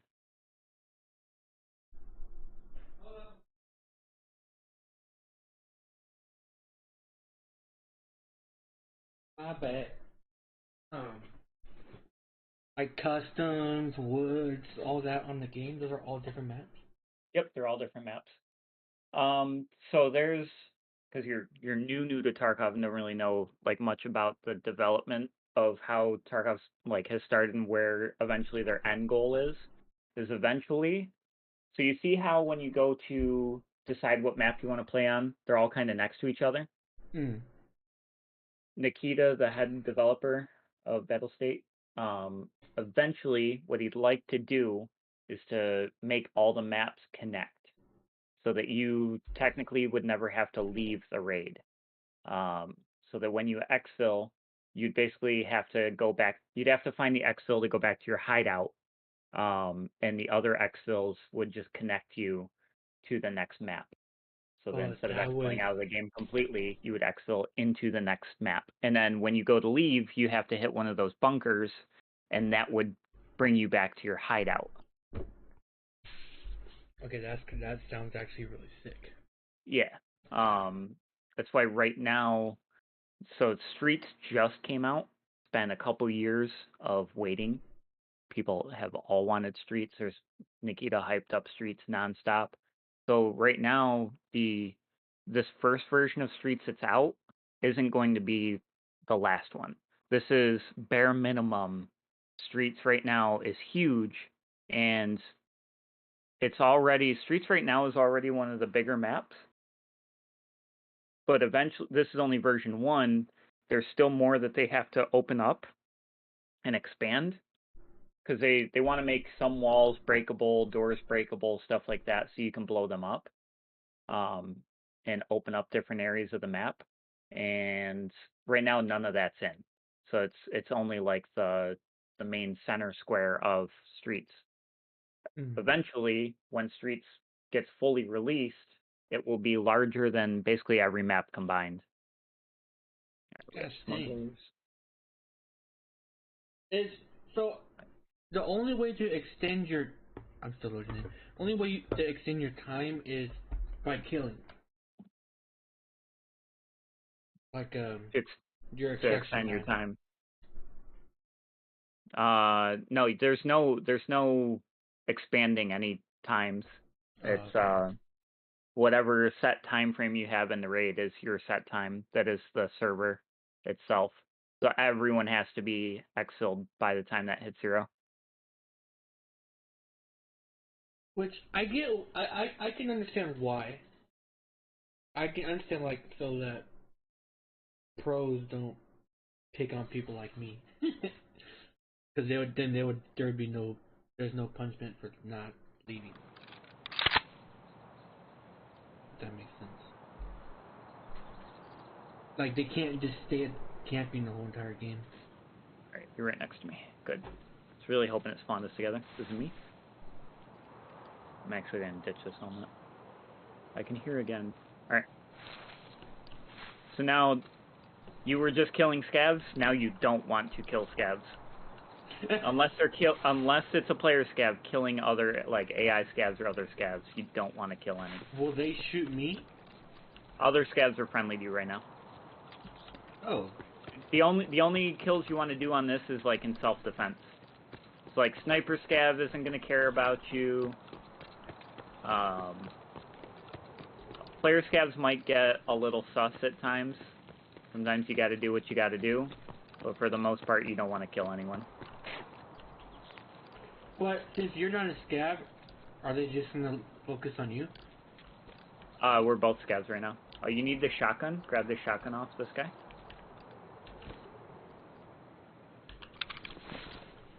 And what rig do you have? I want this eyewear. I don't have any eyewear. You can take it, yeah. What rig do you have? I can't. Yeah. Okay, so swap whatever is in your scav bet or in your scav rig right now, and put it on his TV rig. I got it. Still searching it. Yeah. I would discard the shotgun ammo that's in there.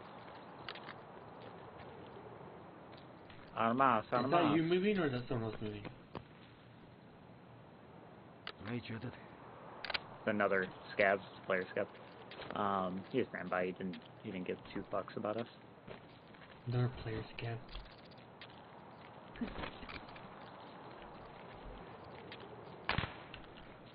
Someone's shooting me. Sniper scav's pissed at somebody. He's not shooting at us. He's shooting like down the road. No, I'm trying to see where he's looking.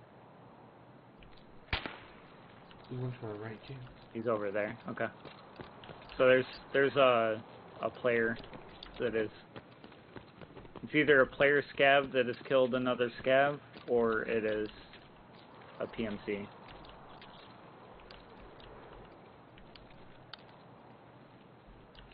I'm gonna try to. I'm gonna stay with you, but I'm gonna give you a little distance, so it's not an easy double kill. Should probably play this safe so you get that shotgun out, but it's not a big deal if you do lose it. I'm just looking. Right now, I'm treating this like I'm bait. I don't mind getting shot for as long as you kill him. Just looking, because chances are they're going to come this way. If I die, can I watch you, or I automatically die? Okay, that's an AI scav over here. So they haven't come through. Oh. What up?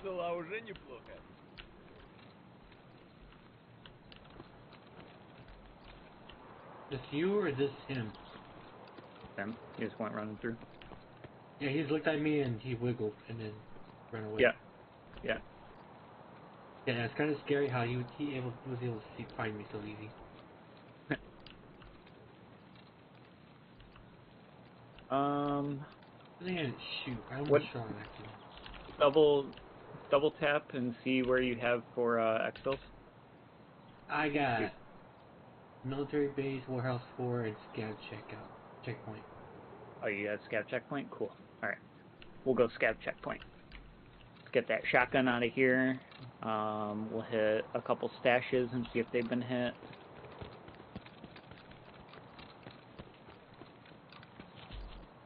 It's definitely a fun game. I do want to get like good at this. Yeah, it's a really fun game to try and like learn and improve on. Because you're always learning in this game. Oh yeah, I bet.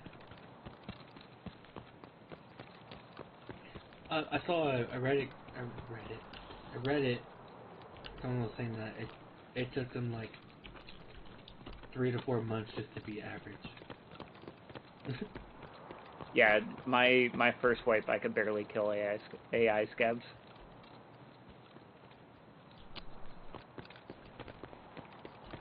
This body is always here. Ooh, Pestly mask. I'm gonna take the Pestly mask. There's a balaclava on him if you want another face covering.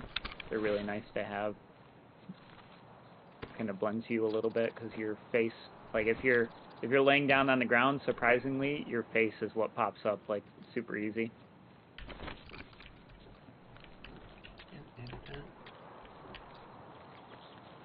I'll just take turns hitting these stashes up here. Cheeky breaky.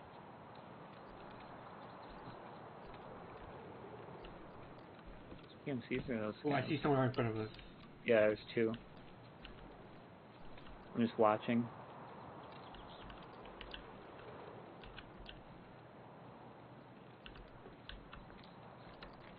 Third one.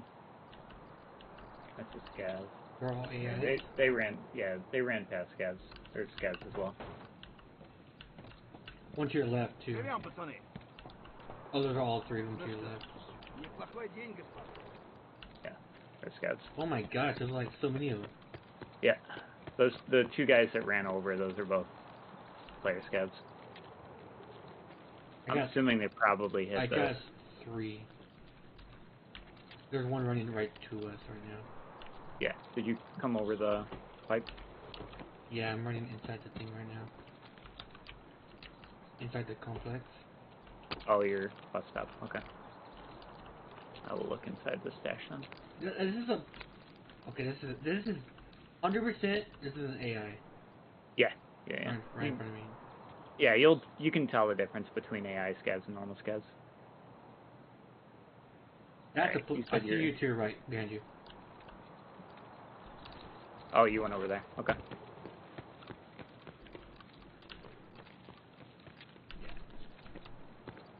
Sometimes stuff can spawn in here. Sometimes it can be good. For the most part, it's always empty. Yeah. All right. I think he has a gun. EPO. AR. Just leave it. Your AK you currently have is better for you to bring in later on. Leave his mags, check his pockets, and see if he's got anything collectible in his pockets.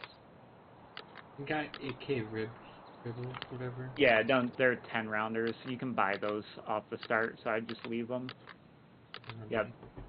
I need that small Tushonka for a task. Alright. Oh yeah, you can take it. I don't need it. No, it's cool. It's harder for you to get food. I can craft them, so you just take it. But yeah, I need to collect like 15 of them, and I think I'm like 11. I think I'm 11 out of 15. Oh, I can always keep this one. If you find another food, I'll take it. Here, you take this one. Alright. I appreciate you. I got 45,000. Wait, I got 2 keys. ZV14's a good one. That's an exfil key for woods. And then Ollie Utility. I don't think it's a great key, but that's interchange. I also need to stop checking my inventory in the middle of the open. Alright. Follow me. We're going to check this other stash and see if anyone hit it.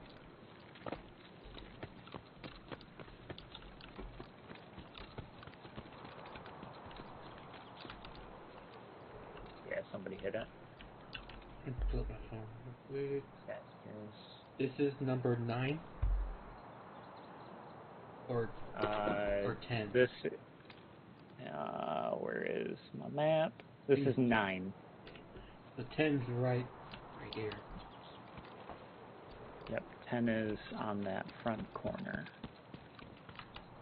Right in front of Bus Depot. So it's going to be over in here. Well, this is a AI scav. Yeah. Oh, it's nice not having to be scared of them anymore.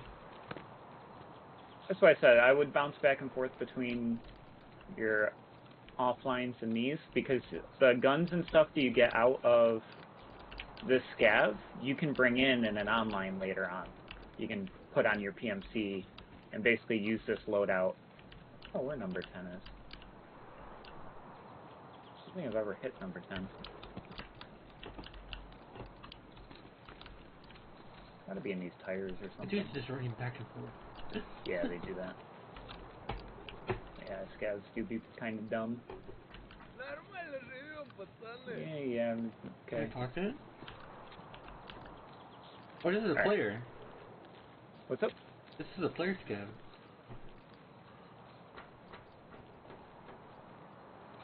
Or is that an AI? I think it's a player because he's wiggling. Yeah, it's a player. So AI scavs wiggle as well, but you'll notice the difference. So watch me wiggle. See how I'm slow? Mm-hmm. AI scavs are like immediately. Like they're one side the other, one side the other. Like they're quick. So Okay. that's one way of telling. Yeah, for the most part, it looks like most of the stashes are hit. We'll check the stash over here. Would you say... Oh, he just hit 11. Would you say most of the time when you run into player scavs, they don't shoot you? All because there's scav karma is a thing. And so, obviously you know what karma is. Yeah. So, scav karma is if you do bad things to scavs and you're a scav, you get punished. So, like, instead of, like, my scav countdown, I can do a scav run every 14 minutes. Mm-hmm. Whereas if you have bad scav rep, you are doing a scav run every 20 minutes. There's nothing in there. That's funny. Scav runs on customs are tough to hit stashes. Sometimes you get people that don't hit stash runs, but so many people know stashes that they just hit them. There's like certain things that people forget and like don't loot, but like up here, sometimes I get pretty lucky. There's this crate right here. Check generator for good ammo. I don't know where I got money from. There's nothing in here. You spawned in with it. Like I said, your scav runs, you spawn with random stuff. Come over here. I'll show you another box. Big box right there.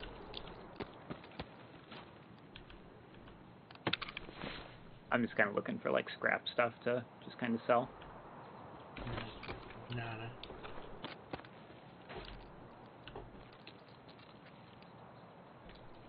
Okay, and then there's another box right here.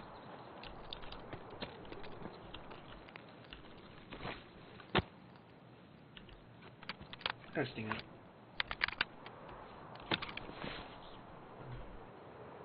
There's like different forms of reloading too. There's quick reload and regular reload, whatever. Yeah. Is there really a point in like doing the other ones?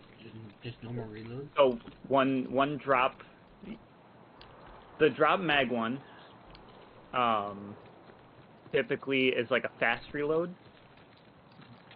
Where is this one? Can't remember where this one is. We hit that, hit that. Over in here somewhere, I think. Don't normally hit this stash.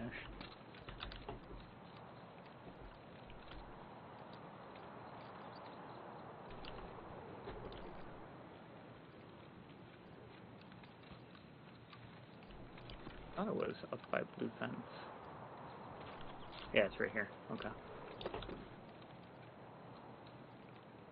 Empty. Bastards. Alright. Get going. What the heck, dude? My screen, you were looting it from, it was behind you. Yeah, so a good trick to learn when you're looting, so we'll find a crate down here or something. Actually, that one's probably already hit. Guarantee that one's hit. Yeah, we'll go in here real quick. I think there's a grenade case or something we can check, and I can show you. There's a lot of like small tips and tricks that you'll learn in Tarkov. Yeah, there's a gun crate or a grenade crate. So watch when I loot this, right? So I'm staring at the box, right? Mm-hmm. Now normally when you search stuff, you just open it and you're staring at the box still. Mm-hmm. Something to learn is when I go to open it, is I click it and then I look at the door.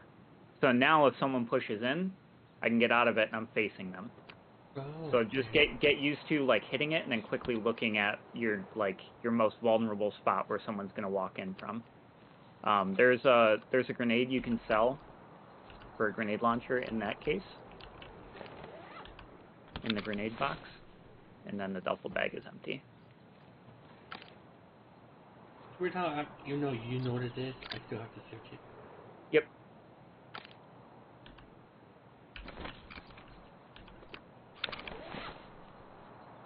I'm trying to do this without looking at my keys also, so I learn. And then there's another trick to learn. See if I can do it in here. So like if you're laying down prone and you want to search like this bag, it's going to force you to kneel, right? Mm-hmm. But just like I did, you get that little delay from when you click to open it and when you're actually opening it, that if you click F and then quickly hit X, you can lay down and loot.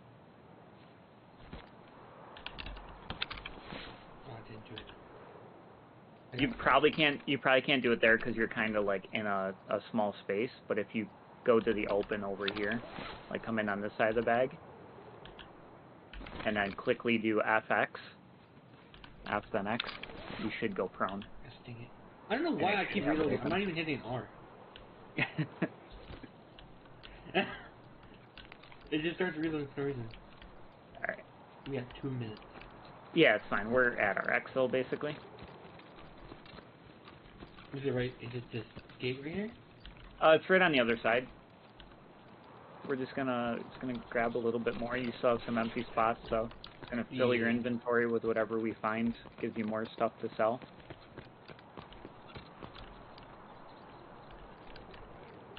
Right here. Oh, good. There's meds in the bag for you. Car med kit. Someone's exfilling. I don't like how you have to. For me, I have to tab out in order to leave this. Oh, to leave the looting screen? Yeah. Cause I have to take my. You just have to hit tab again. That's how I do it. Oh. If whatever you open when you go to leave it, just hit tab. Yeah. Well, that's what I'm saying. I wish it was like if I F it and then F it again, it would go away. There might be a way. So hug the left side when you come through here by the barbed wire, because barbed wire can cut you. It did cut me. Even though I was creeping the wall. I'm sure somebody killed Sniper Scav. Oh, we have 40 seconds. Okay. Yeah, we'll just go for it. Come with me. Come with me. Run. Also, when you're doing Extract? Stand right here, as quick as possible. If see it says 6 seconds to extract. Yep. If our timer runs out before those 6 seconds, you do not make it out. Okay. There's been a lot of times where I loot whore so much that I just loot, and I make it to exfil like 3 seconds off, and I don't make it out with all my gear.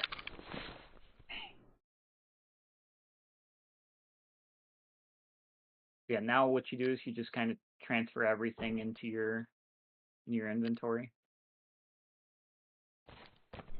Yeah. I have a gas can.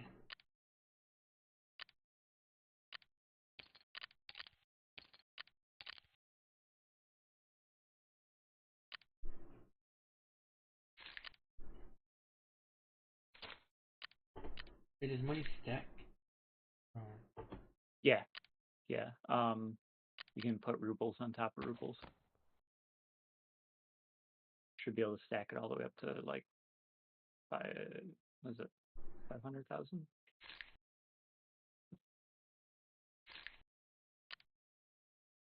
Because I can't even pick that one up. I have 2 different stacks for rubles. One's 250 and then one's a 295. I just put in right now. I'll see if I could stack it. You might not be able to in this screen. How do I have to go to trader in order to sell this grenade? Yeah. Yep. So put it in your stash somewhere. Everything that you go to sell has to be in your stash. Anything on your person won't show up. So I should be pretty much naked. So then that shotgun, put the shotgun in there. Don't sell it. That is your one for your task. Okay. But yeah, so everything on the screen right now, you need to transfer off the character and into your stash. Whatever you leave on it, you will lose. So this is you taking off everything that you want to keep, which basically you want to keep all of it. Is there like a Control left click will quick transfer.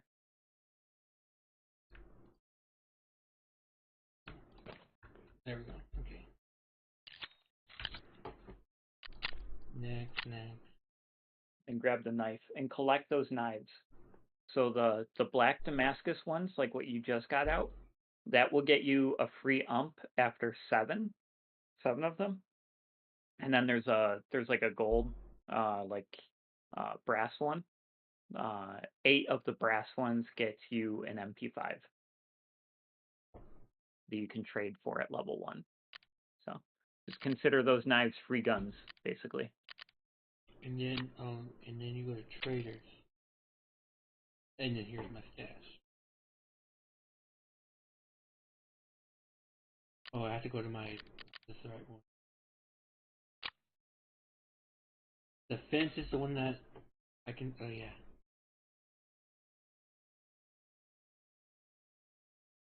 Should I keep the AK or do I sell that one?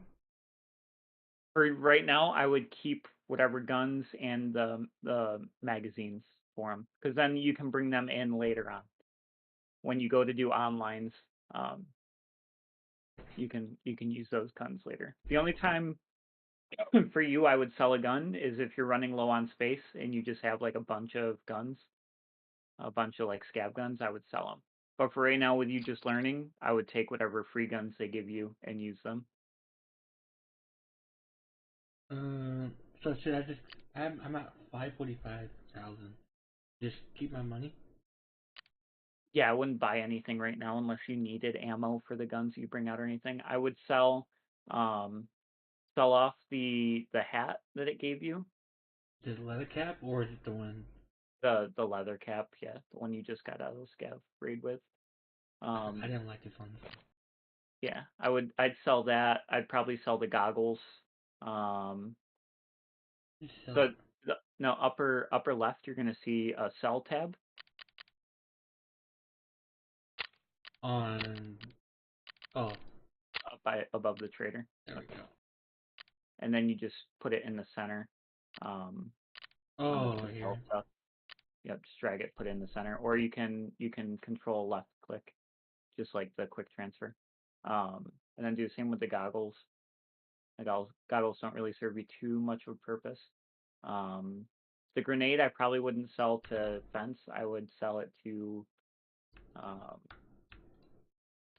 maybe proper or mechanic. One of the two of those should buy it. Does he fabric? I'd keep the balaclava. I'd control right click on the face mask because I'd keep that to wear it. Okay. Helps blend your PMC a little bit. Let me. Control left click. Or right click, sorry. Right click. Control right click. That's everything, right? Yep, just sell those two items right now. And then. Which one do I sell the grenade right now or no? Yeah, so first go to proper, then go to tasks. Turn in. Yep, turn in. You just select the shotgun. Hey, you get a lot of stuff with it. And then go back to sell screen. And then go to grenade. Yeah, and see if he buys the grenade. I don't even know where the grenade's at. Interesting, I keep hitting it. It's okay, it's weird. Putting it on the middle, it's left mouse button and control. And then bringing it back is the opposite. Control and right mouse button. So it messes me up every time. If you wanted to, I would keep the ZB key. Oh, he buys that other key for 21? Hang on. That key is what, Ali Utility is what that was? Mm-hmm. Let me check real quick. It might be worth you hanging on to that. Let's see. Ali Outlet Utility. Oh. Yeah, I mean, you can save it if you think you might end up using it later on down the road. Or sell it to proper or to maybe farm to therapist, because it's going right now for just over what he buys it for on the flea market. So what do you think I should do? I would probably sell that one, but keep the ZB14. Definitely keep the ZB14. That is a handy key for woods. And question: can you buy magazines, or do these bullets convert into magazines? Yeah, so you can buy magazines. For everything is based on a level system. So like the reason you do quests is to level up your account and to level up that trader that you're doing the quest with. Mm-hmm. So you see how upper right of your screen has all your current stats for like your level and stuff? Like the loyalty and all that? Yeah, and it says like current attitude, says 1, level 1, and then it says next loyalty level. So every time you do a task, you earn reputation, which is your 0.20. Okay. Mm-hmm. Your level 1 and level 15 there, that's your current account level and what you will unlock level 2 at for the trader. And then money spent, it says spent, but that's really just a total of, it counts towards it if you buy an item off it, whatever that item cost is money spent, and whatever you sell to them is money spent. So like you're going to see right now, you're at 0 money spent. If you hit deal to sell those 2 items, you'll see your money spent go up. So it's just money spent between the 2 of you. Him spending money on buying your items and you spending money buying his items. And I'm once at you 26. hit, yep. So once you hit all the stuff for next loyalty, he will unlock more items for you to buy. You rely on traders from level 1 to level 15. The only things you can get are found in raid or through the traders. Mm-hmm. Once you hit level 15, you unlock what's called the flea market, and that is player-to-player trading and selling. Oh, it's just this one. So anything that someone else has found in raid, typically they can sell it on the flea market, with the exception of like high-tier armor and high-tier ammo. Those can't be sold on the flea. Those are trader-only items. Mm-hmm. But yeah, so it's really hard. Your first 15 levels is the hardest because you're relying on low-tier items, like bare minimum, whatever you can get. Gosh, 103,000. What's that? Oh no, that's 1 million. No, I was just reading. I didn't mean to interrupt you. I just saw it said unknown item. And it says 10,300,000. Or no, 1. I don't know. Give myself. Oh, that's total. That's how many items Jaeger has in stock. Of that item, or just of that item? Yeah, of that item. Dang. So if you go to traders. Raiders. Yep. And then go to peacekeeper. That's what your character looks like. And then you'll see Ooh. discover the gun that's right next to the bag. Right next to the backpack. That's the ump. Yep. Out of stock. Yeah, so you see he says out of stock, but then you see the timer that he has counting down at the top. It says like 3 hours and 46 minutes. Mm-hmm. Yeah. That's his restock. So that is how long until he restocks. So if you click on that ump, that's the ump trade for knives. And the MP5 is the same deal. It's another trade for knives. So those are your free gun that you get just for doing scav runs. Because every scav run you do, you come out with one of those knives. Okay. And then what you do is early wipe. The ump is a meta gun. It's a really, really good gun.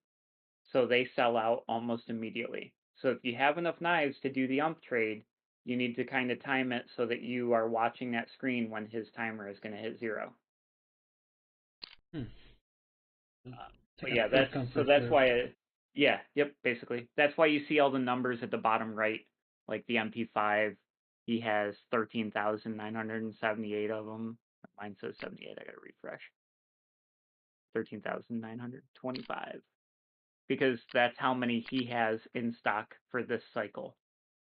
And the traders all restock at kind of different times. So. But yeah, Peacekeeper only deals in US dollar and trades, obviously. I don't even have US dollars. He's where all your dollars will go. And you can convert your rubles to dollars. You see he sells US dollars. You can buy US dollars. But just kind of familiarize yourself a bit with like the trades, because there's some good trades. The MP5 and the ump are definitely two of the best trades that you'll find. But there's other items that people offer. Do you rock with like a sniper rifle, or do you just stick with ARs and SMGs? It depends on what map I'm doing. Like woods, I usually run sniper rifle. It also depends on what task I'm doing. So like I have up until yesterday, majority of my kills were with a bolt action sniper rifle. and that's because I had so many tasks that required me to get kills with sniper rifles. So like it started you off with a task that uh, you had to kill scavs from over 40 meters with a bolt action rifle with iron sights. So it couldn't have the scope on it. And then after that task was kill PMCs within 25 meters with a bolt action using iron sights. That one sounds tough. That's factory. You just run factory with that.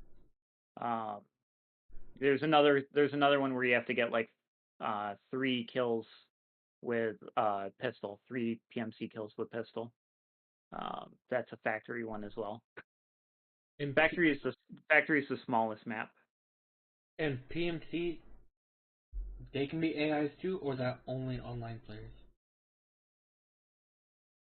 PMCs are only online players. So you you have to get all those kills with actual real people. Yes. Yep. Oh man. Yep. That sounds rough. Yep. Yeah, it's tough. Yeah, there's quite a few tasks that are an absolute pain to try and complete. I guess I can do another one. That was like freaking 10 minutes, 15 minutes. It didn't seem very long. No, your scav runs typically aren't too long. There's some maps that, so customs typically you only get about 15 minutes as a scav. That's like the going average of when I spawn in, is usually there's only about 15 minutes left in the raid. So it's usually pretty safe to run it.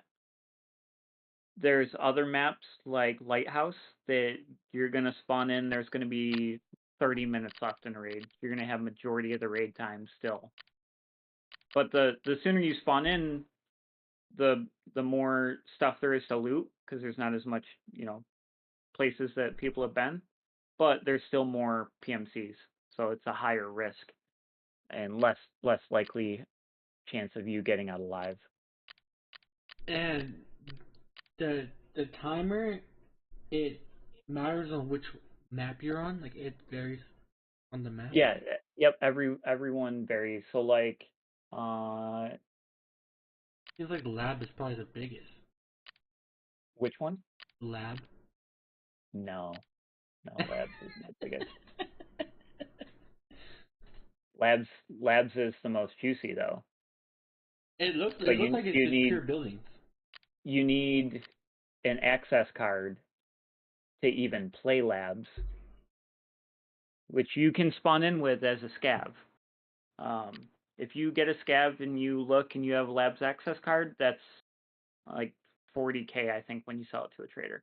Oh dang. But there's no scavs on labs. There's raiders. So, you know how I said scav bosses? Mm-hmm. Raiders are also considered scav bosses. They are better gear and smarter than scavs. So they typically throw grenades at you. They run high tier guns, typically high tier armor, and they will ruin your whole world. And labs is typically where like the best of the best PMCs go. But if you can kill them, then it's a good reward if you can kill them. Yes, but so you know how I said there's insurance? Yeah, I did see that when I was inspecting one of my stuff in my backpack. Yeah, so the way insurance works is before you go into an online raid with a PMC, you can insure your items. Insuring means that if nobody else extracts with your item that's insured and you die, as long as that gear is left in the raid, you will get it back. I'm sure it is M4. Or should I not? You could people are weird. So like with you being level 1, level 2, some people might say, "Oh, he's brand new. I'm a stash his stuff." There are some nice people, but for the most part, someone's gonna look at it and say, "Oh, sick, free gun." Um, but with you, it might be worth it because you might die to scav in the middle of nowhere, and your body might not be found. So Oh, it's hit so or miss. if I insure it, someone else can see that I insured it. No, they don't know if you insured it or not. Oh, okay.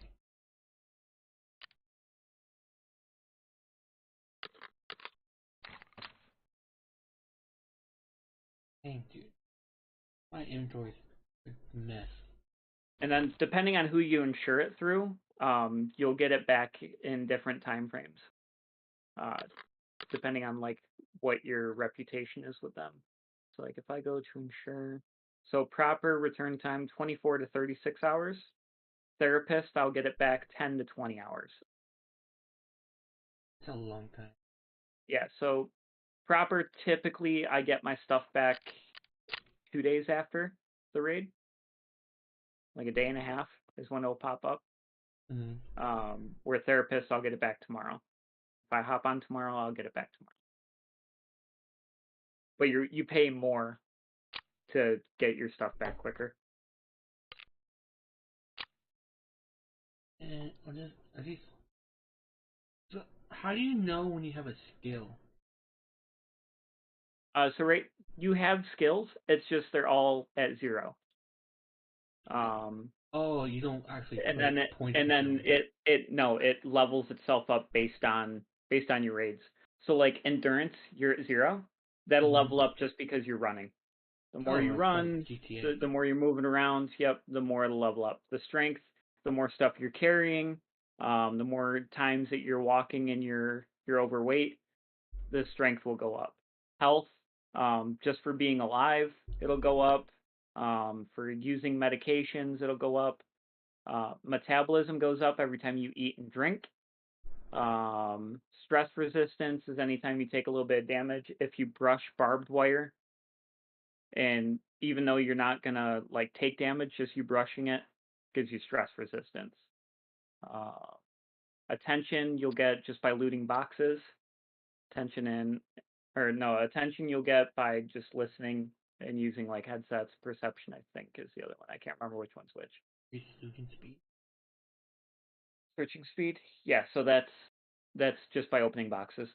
Charisma is by doing more deals with traders. All the gun ones is based on what guns you're using and getting kills or shooting those guns.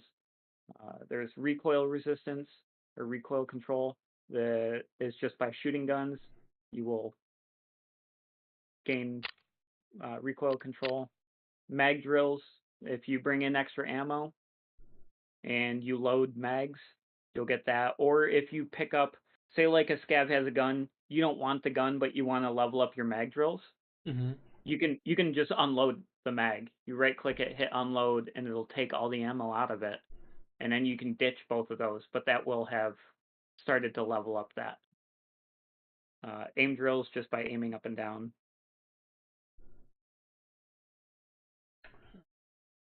There it is. Moment. Is there like ghillie suits in this game or no? No. There's different clothing, but it's all just clothing. A lot of people have different goals when they play this. A lot of people try and go for Kappa, which is your bigger pouch container. Like you have Gamma right now, which is a 3x3. Kappa is the next one above that for storage. And it is the end goal for a lot of people, and that is a 3x4. So it's three across and then 4 deep, like 4 down is a Kappa container. And this can't be looted, or? Nope, can't be looted. Whatever is in there, you keep. So if you die, you make it out with that. That's why I said meds are hard for you to keep. So what you want to do is just keep your meds in there to start out until you can buy, till it makes it easier for you to buy meds. Oh. So, Same with that. oh, Same the with your key. ammo. That's why I said your extra ammo, the M855, I would put in your pouch as well. The key you would put in there. If you find like a task item or something, you could put it in there. The only thing is, so like that key right now has a little check mark on it. Yeah. There's two types of check marks. Okay, there's that one which is found in raid, Mm-hmm. and then the shotgun had like a yellow one, like the check mark was highlighted basically, and that means it's a task item. It means that you need it for a task. Oh, okay. So this would be yellow. So Yep. check mark. Yep. Yep. Now with that secure container, your key right now says found in raid. Mm-hmm. That's because the only time that's been in a raid is when you first got it. The next time you go in a raid, when that's in your gamma or on you, if you take that into a raid, that check mark goes away. It's no longer found in raid because you've brought it into a second raid. Oh, okay. Okay. All the found in raid stuff only matters for selling on the flea market and for tasks. Task items, typically it asks for crafted or found in raid. Because anything that you craft in your hideout is considered found in raid.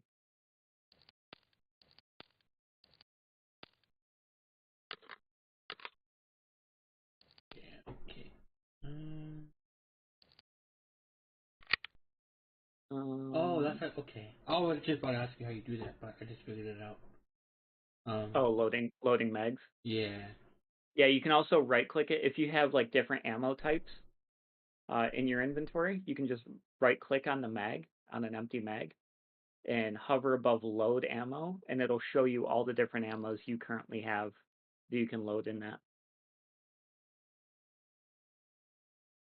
Right now, I wouldn't worry too much about ammo types because you're still learning. As you get more comfortable with the game, you will definitely want to keep an eye on what ammos you're using.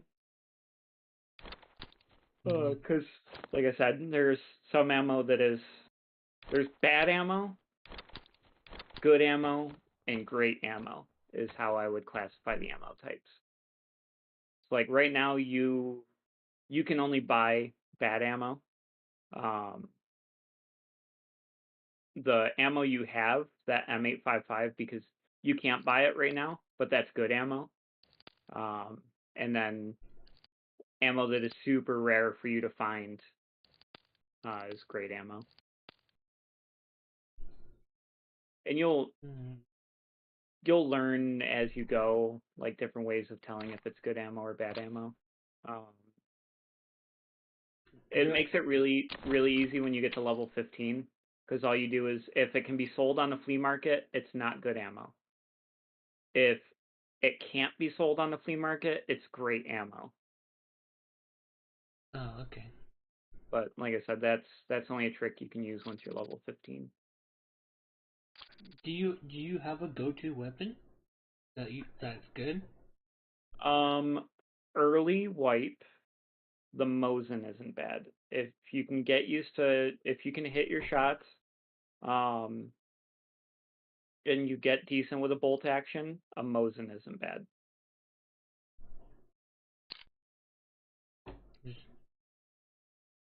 So that's trade for sniper.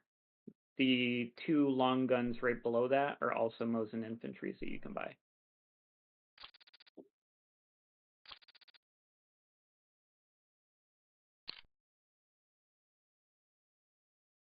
Oh, so how come this one has a scope on it already?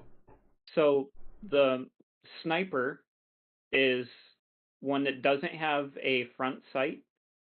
The front sight's been cut off of it, and it can accept the dovetail for the mount, basically, for the scope.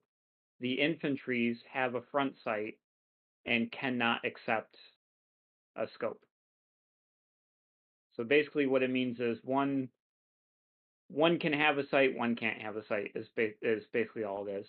And then there's a sawed-off version as well. There's a short one that you can get as a scav. That's like 1x3 square.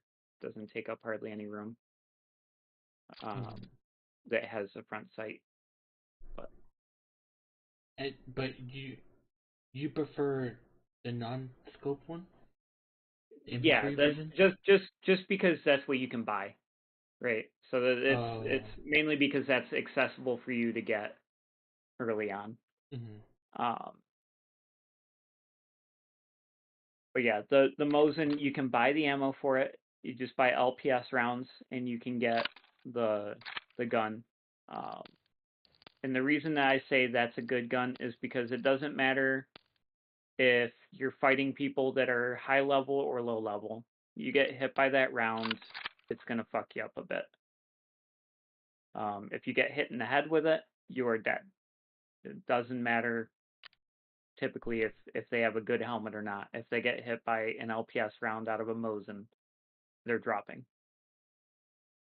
So that's why I think it's a really good gun to start off with, is just because it's not like the other little pea shooters that they sell you. It's a gun that is going to drop something. Yeah. So. And are these pretty common out when you play? Mosins? Yeah. Yeah. I'd say typically you'll probably find. Usually it's only sniper scavs that have it. You have to get lucky. They have to drop their gun off the building, or they have to fall off their high spot wherever they're sitting. Or you might run into player scavs that have it. Typically, like normal scavs that you find on the ground are going to have shotguns and AKs. A 7.62 by 3.9 gun is a good gun. Like any 7.62 by 3.9 AK that you find, typically is a good gun to run. Yeah, that one.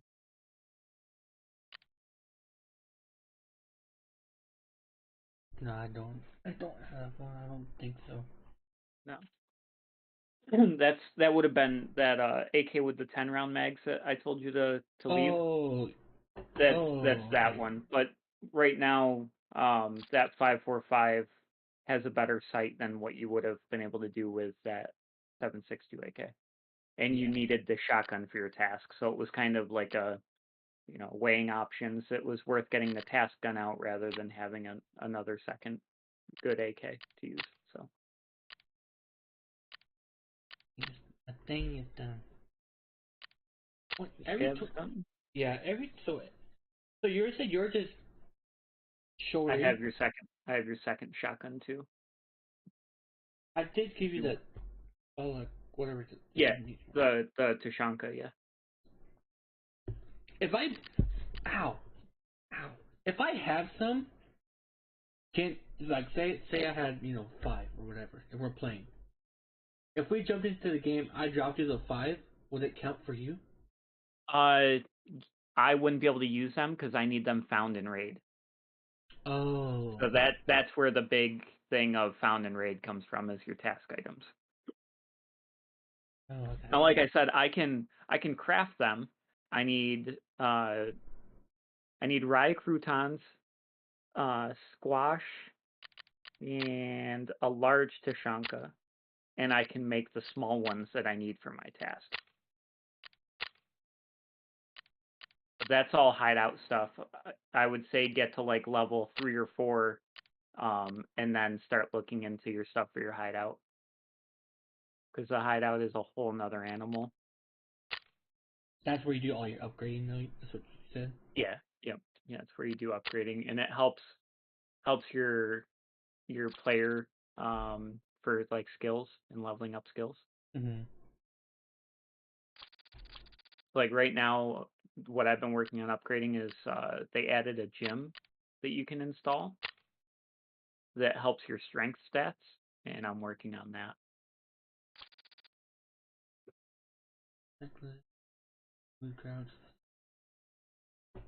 I haven't seen what free look is. Free look is middle mouse. Just hold middle mouse. You can't.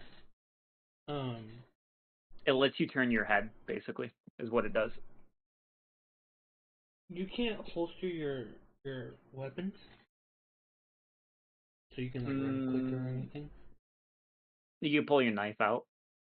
Okay. Yep. Does that burn less stamina? I don't think so. I don't think it has any effect. Because your stamina is all based on how strong you are. How strong you are and that you aren't dehydrated or, aren't missing energy. I do have a question. Yep. So, if you go on Twitch, I mean, you don't have to. I'll tell you right now. How come? Okay. Wow, Escape from Tarkov just lost 300,000 people. Let me start playing. How come they say 12-hour drops? I don't know what does that mean. So right now there's a drops event going on that if you link your Tarkov account to your Twitch and you watch someone that is currently in the drops program, you will earn free items. Oh, I have that. So should I just watch one of these people? Yeah, you just watch one of them. As long as your account's linked, you'll earn free stuff.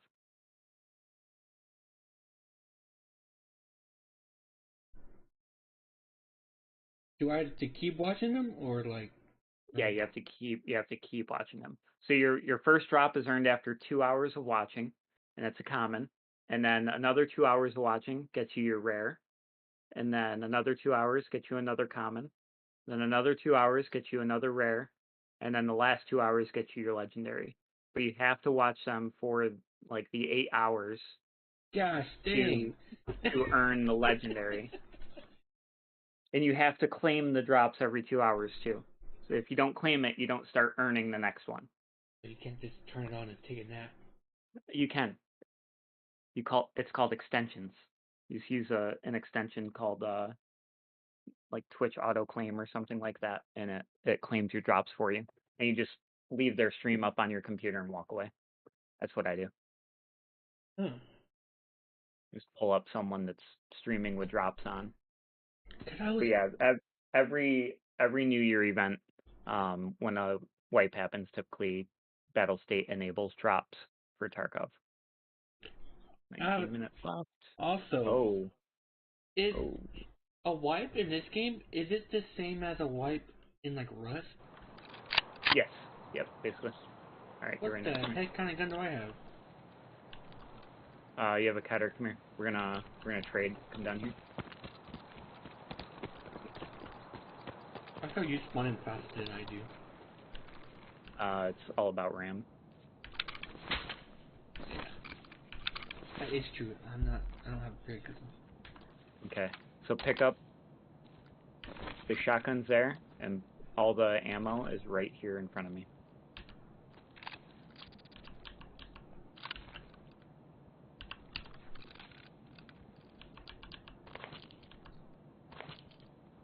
And then I just need the whatever magazines it gave you.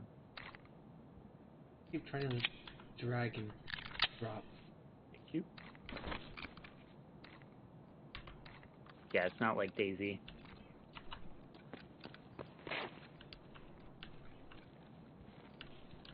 Okay. Auto, alright. It's a high traffic spot. This is Alamo. Is that the boss? Hold on. Don't peek. Don't peek. It might be a scab boss. Don't know why it would spawn him right next to us, but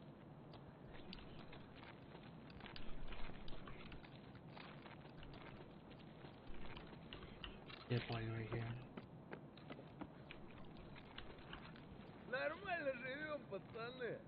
That guy sounds drunk. Is that the boss? yeah, I don't know if it's Rashala. Oh, he's right here on me.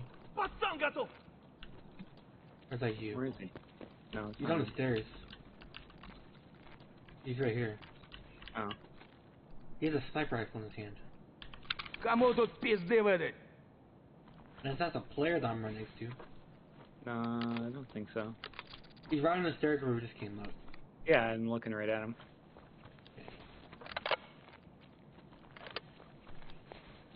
Yeah, he's AI scav. That's an AI? Some weird voice lines.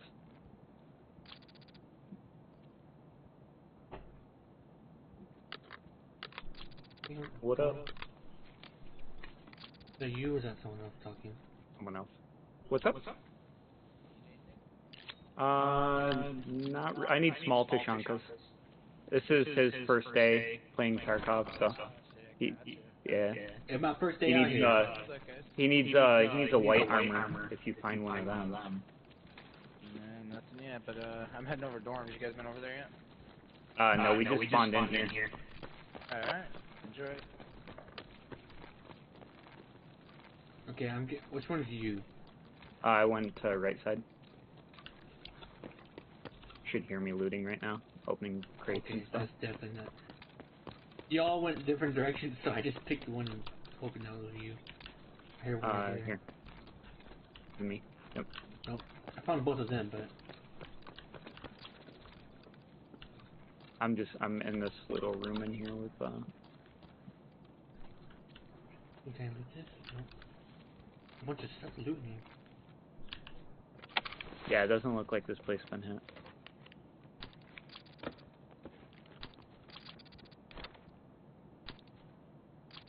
Perhaps. Got meds. I'm going up top. I'm up on second floor, so. Give me a gun. Ooh. Oh. Ooh, it is a gun. There we go. This dude's SKS. You got the red dot sight?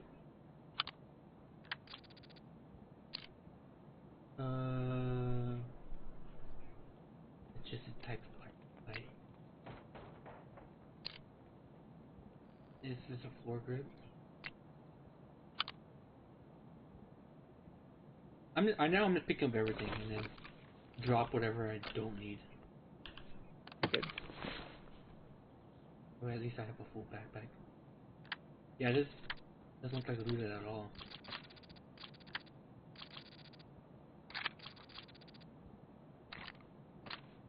How come? So blue means they're attachments.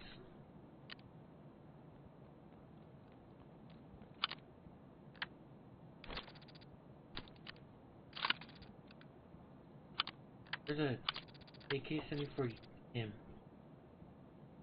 Is it better than my 545 AK? What ammo does it say? 545. They're both the same. Yeah. This one has a big of a difference. collapsed stock, and this one doesn't.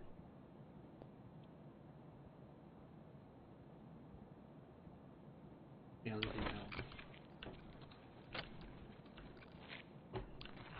Okay. Are you still looting, or are you done? Yeah, I'm up above you.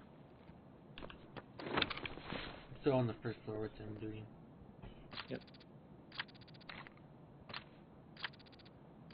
Smoke, bottle of cigarettes. No large Tushonka. A lot of attachments, geez Louise. I have 1, 2, 3, 4, 5, 6, 7, 8, 9, 10 attachments.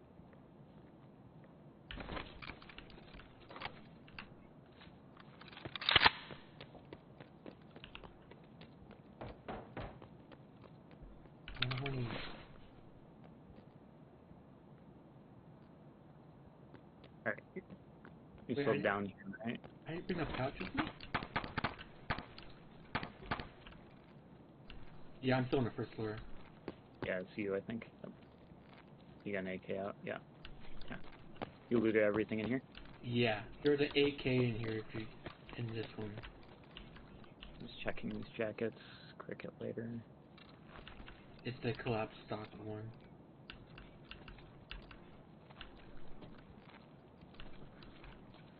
But do you need it? I have so many attachments. I don't need any attachments. Well, I don't need. I'll be lucky if I can keep half the stuff I have. I don't need that. It's a freaking Magnum cylinder. Yeah. What's up? Oh, come here. Oh, you got it? Sick. In this big wooden crate, there's a gas analyzer. Grab that. Where you at? Oh, you're second? We're, you know, like, attachment room? He's in attachment room.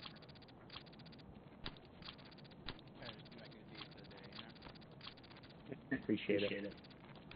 Wait, what do I need? The gas analyzer. There's a gas analyzer in there. You need that. Yeah, I know. Maybe a PMC. Scav is yelling at me. How y'all doing? What's up, bro? Hey, Here's got your it. white armor, bro. Yeah, you need that armor. Thank you, thank you. Oh, are you wearing it? Are you wearing armor? Am I? Fuck this guy. I have module 3M armor. Yeah, it's a... Fuck. Okay. Yeah, it's the armor you need. It's the armor you need that. You need that shitty white body armor. Wait, It's for a task. but this one's 27 out of 40. Are these the same? The one I have on 27 out of 40. I don't know. Hang on, let me check. This one's 40 out of 40. One on ground's 40 out of 40. Well, I'm dropping this one then. Crap. This one here.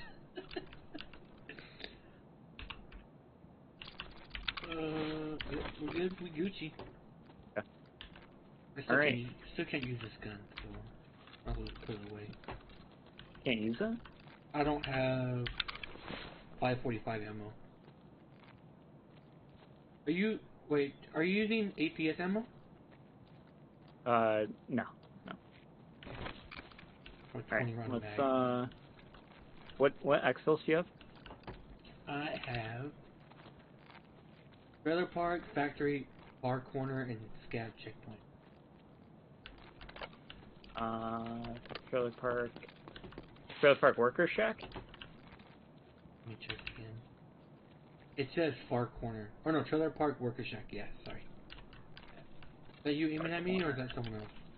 I'm bottom of the stairs. Alright, Okay. come with me. I will get you to checkpoint.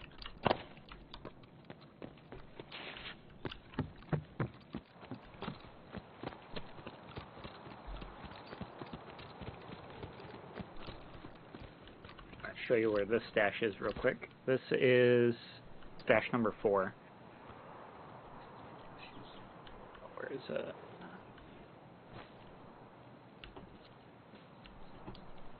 You see it? Oh, we can crouch Down it this there? way. Yeah, you can crouch. It moves you a little bit quicker.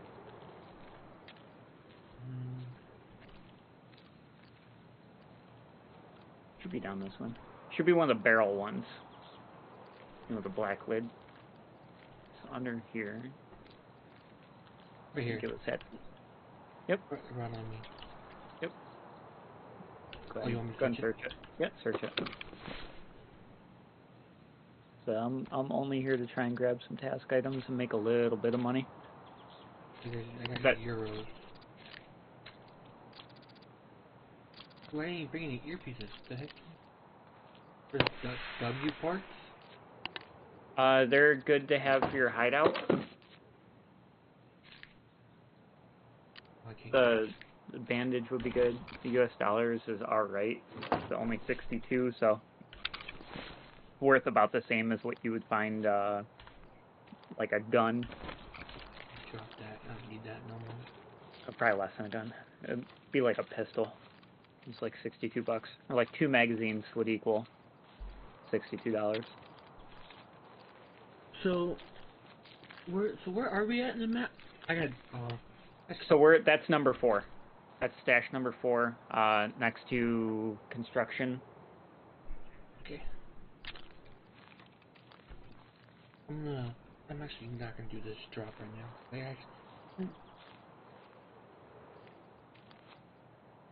We gotta get you back like down right, to checkpoint. We're right in the middle. Okay. Yeah, we're right smack in the center. I was looking at the old one. So my phone was on the Twitch, Oh, so I didn't get the name on that one. yeah, we're gonna go this way. Hug left side here, because there's barbed wire. When you come out the door, you just hug that left door.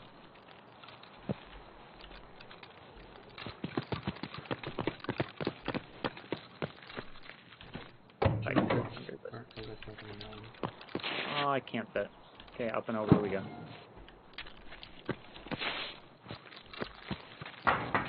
We're gonna check the stash back here.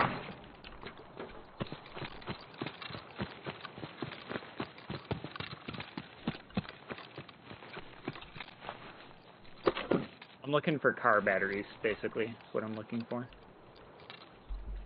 Which number? This is number 10? Wait, no, it's not number 10. It's a better bag for me. It's still a shitty bag, but it's better. Wait, where are we? Oh, We're 13. We're Bus Depot. This was 9. This one's number 9. Oh, okay. And we're gonna go up and over this hill. Probably have time to check this stash here if you want to check it. Well, this is a better run than all the last ones. Yeah. Like I said, it depends. Sometimes people hit stuff, sometimes they don't. The nice thing about scabs is you can go to those high target areas like Alamo where we spawned in at. Whoa, that was and not have risk. Cool. Oh, you need those Amelia Rye croutons. You need those. Okay, is that right there? Can I wear this too? No, I cannot. You want paper? Nope, that's it. I would leave the paper, leave the hat. I took the mask.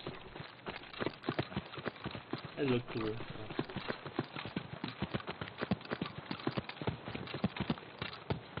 Am I still yellow? Or I can't tell. I don't think I'm yellow anymore. Should be able to jump in between the two fences right here, right at me.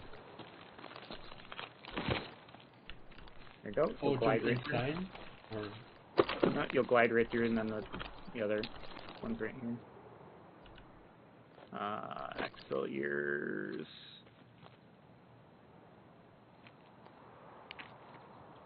Take those. Okay, on to the next.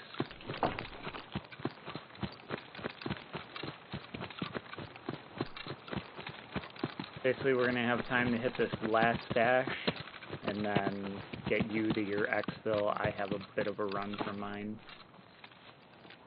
Oh, we don't have the same one? No, not for where I'm going to get you out at. Don't worry about boxes. Don't hit the boxes. We're only going to hit stash and then move on.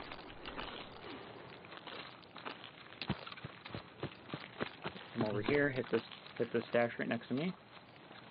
Dude's a little tired. Yep.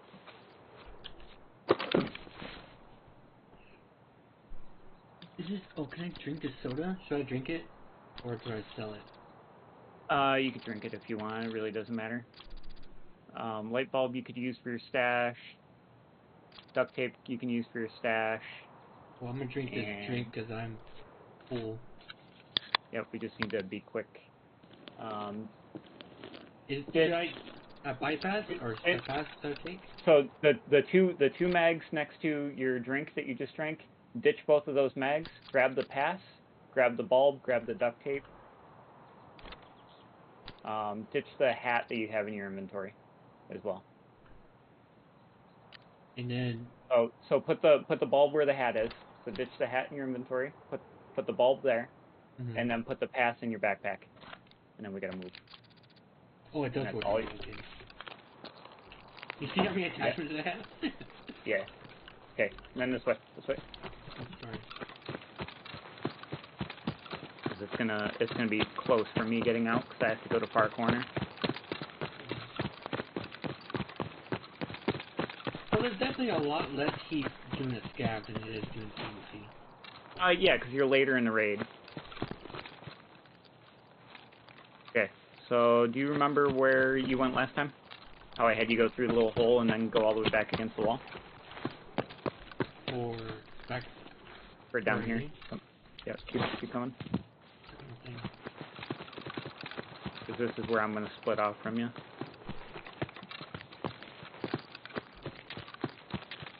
So you're going to take this road right here. You're going to go through that hole that I'm looking at, right next to the barbed wire. And you're just going to go to the end of the road. Oh, okay, so it's like the first one. Yo, what up, dude? Small to chunkers if you got it. No big deal.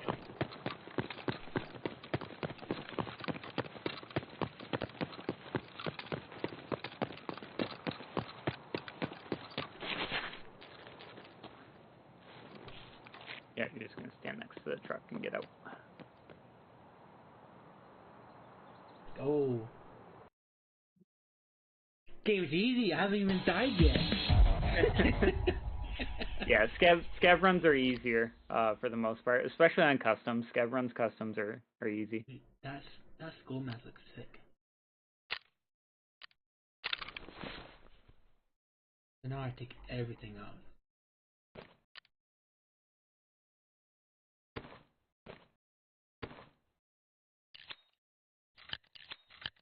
The Taz in the stash if you want it. Yep. Yeah, it's like all that's in there. There's that and Apollo cigarettes.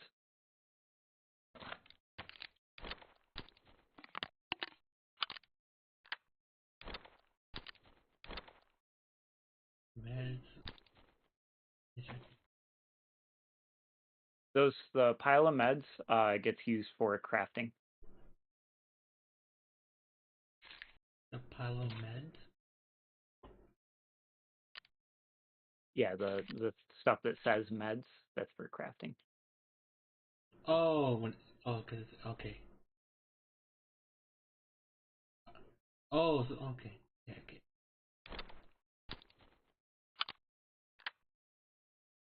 When did I get a grenade? You spawned with it.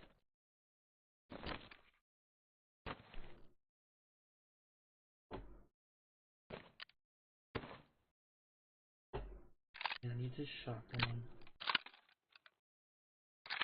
Okay.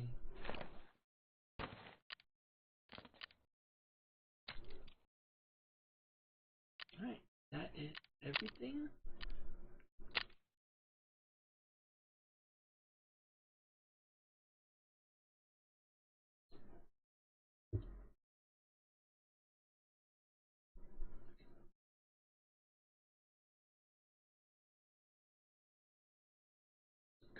Time is 2 o'clock.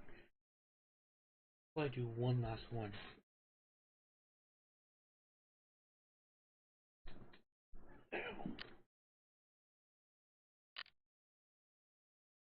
Yeah, freaking.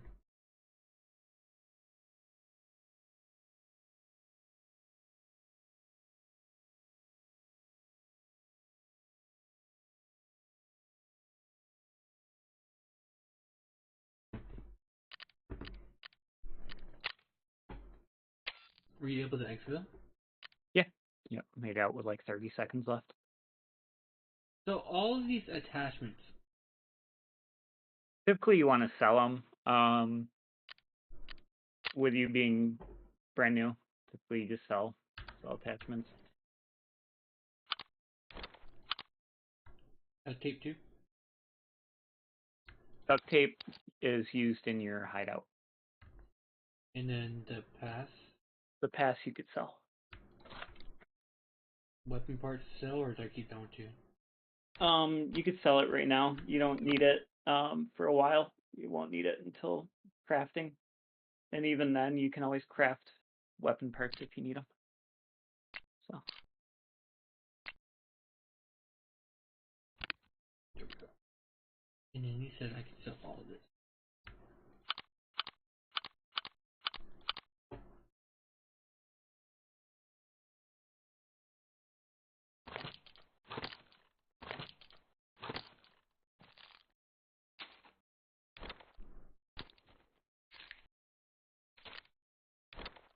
Gas analyzer, do you sell that to a different one? That's dangerous. Gas analyzer, do not sell.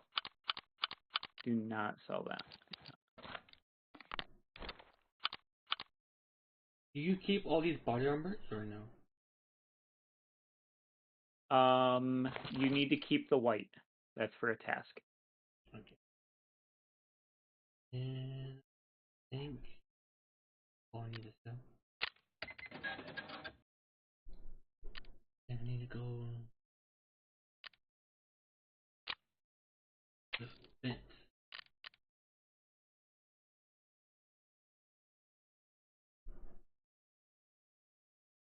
And I don't need the light bulb or anything. Or the croutons. The Amelia Rye you need for a task. The light bulb you will need eventually for your hideout. Put that down here. So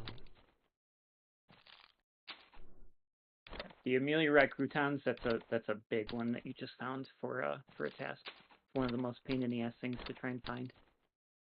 I don't Same with the remember gas picking it up. analyzer. That gas analyzer is a really big pain to try and find.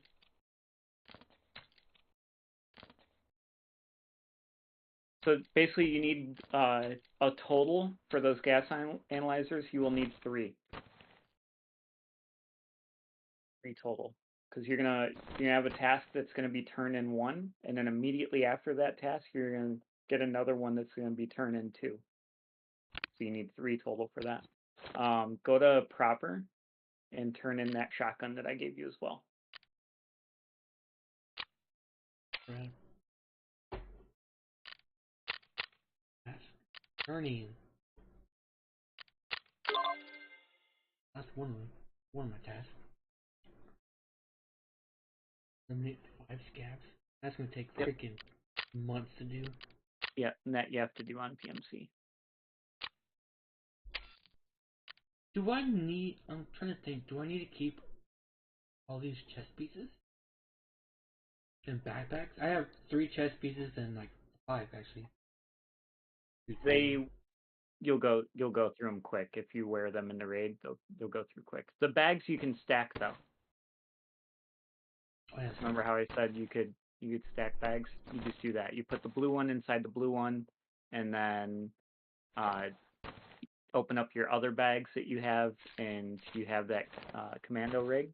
You're gonna put the commando rig inside the blue, and then put your blue inside the big bags. If that makes sense. Basically, Russian nesting doll. So go to your character screen because you're still in trading right now. You won't be able to put the armor anywhere. So open up all your day packs.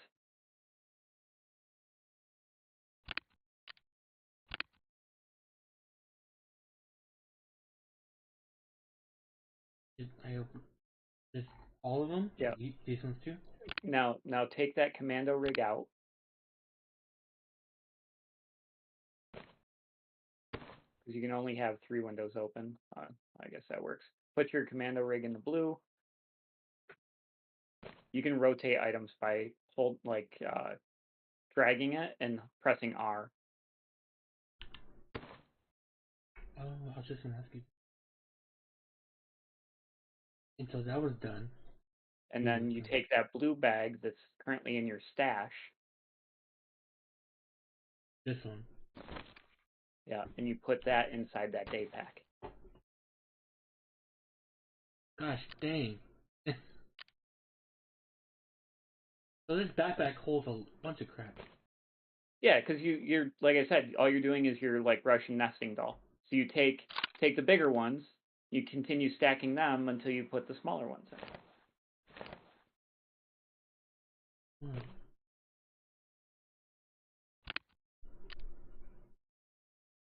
Oh, you can't do that in those ones. No, you can't do it in tack rigs because the openings are only like 2 squares, 1 square, 2 square, and 4 squares typically. There are some that have a 1x3 length in it, but they're pretty rare to find. Yeah, so much ammo too. How much time do I have on my thing? 15 minutes. I kind of want to do one more before I have to go. Because that was a good one. That was definitely a good one. If you do end up getting to the point where you reset your account, I will say you start with more. You're going to start with more the next time you reset your account. That's because you did the upgrade to EOD, so technically you're going to start with more stuff. You're gonna start with more meds. I think a couple more pistols. You'll spawn. You'll have really good armor. It's called an AVS rig. Like Gen 5 armor. Covers your entire body practically. But I don't think it's worth it for you to do that right now. I wouldn't. I would just kind of play it out how you have it. And then worst case, if you want to restart, the only thing is when you restart is you lose task progression. So. Oh, these are different dollars I have.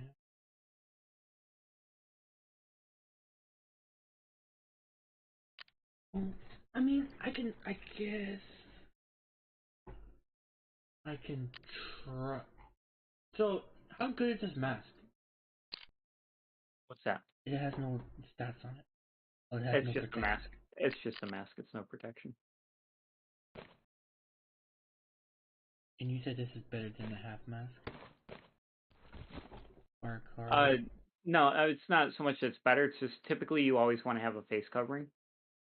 Because it helps a PMC's face, or like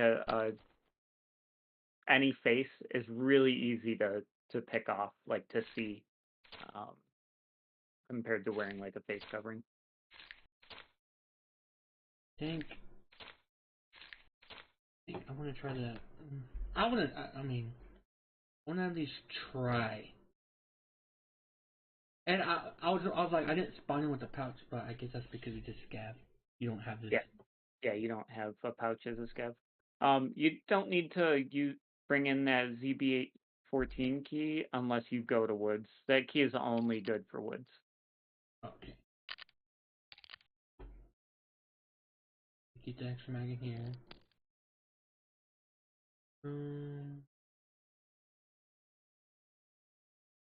Let's see, do I need... So, what is this for? This gas can? It's for your generator in your hideout. So like go to your hideout, bottom left. You see it says main menu and hideout. Yeah. I can show you. It's just I don't want to overwhelm you with everything of Tarkov all in one shot. So. Oh wow.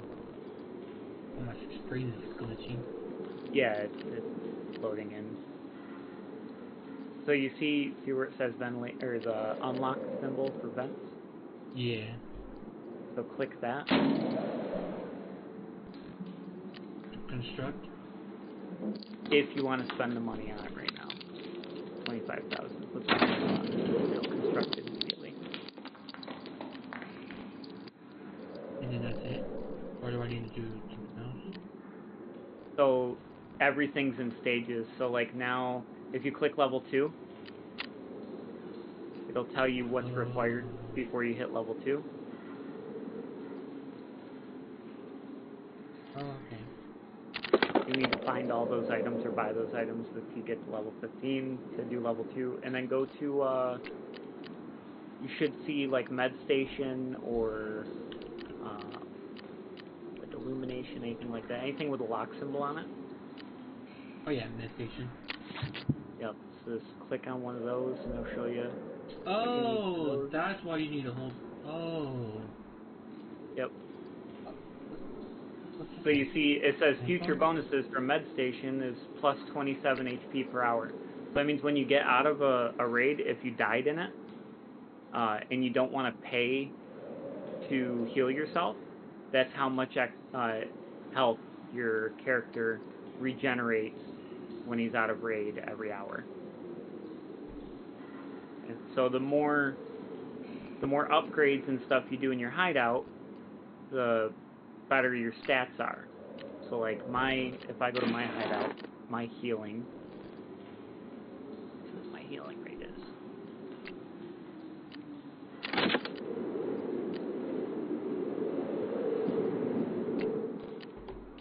My current healing rate is plus 87 per hour.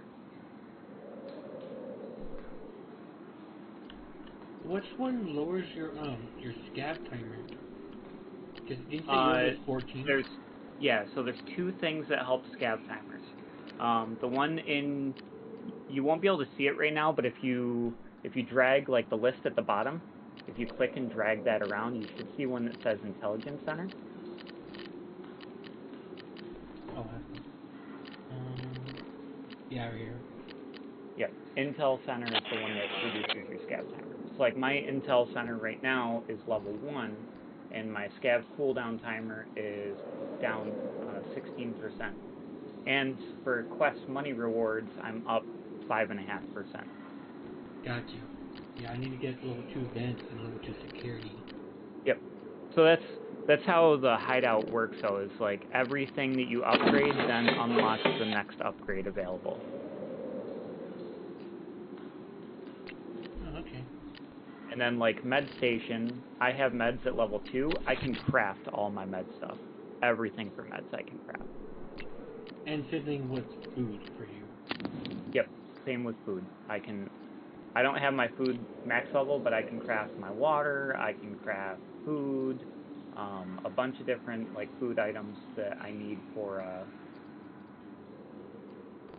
tasks and stuff. What does add the wish list mean on this? Add a W list? This wish list. I think there's wish list. It might put a symbol on it maybe when you. Oh no, it's in flea market. There's a separate tab you pull up for wish list. Oh, okay.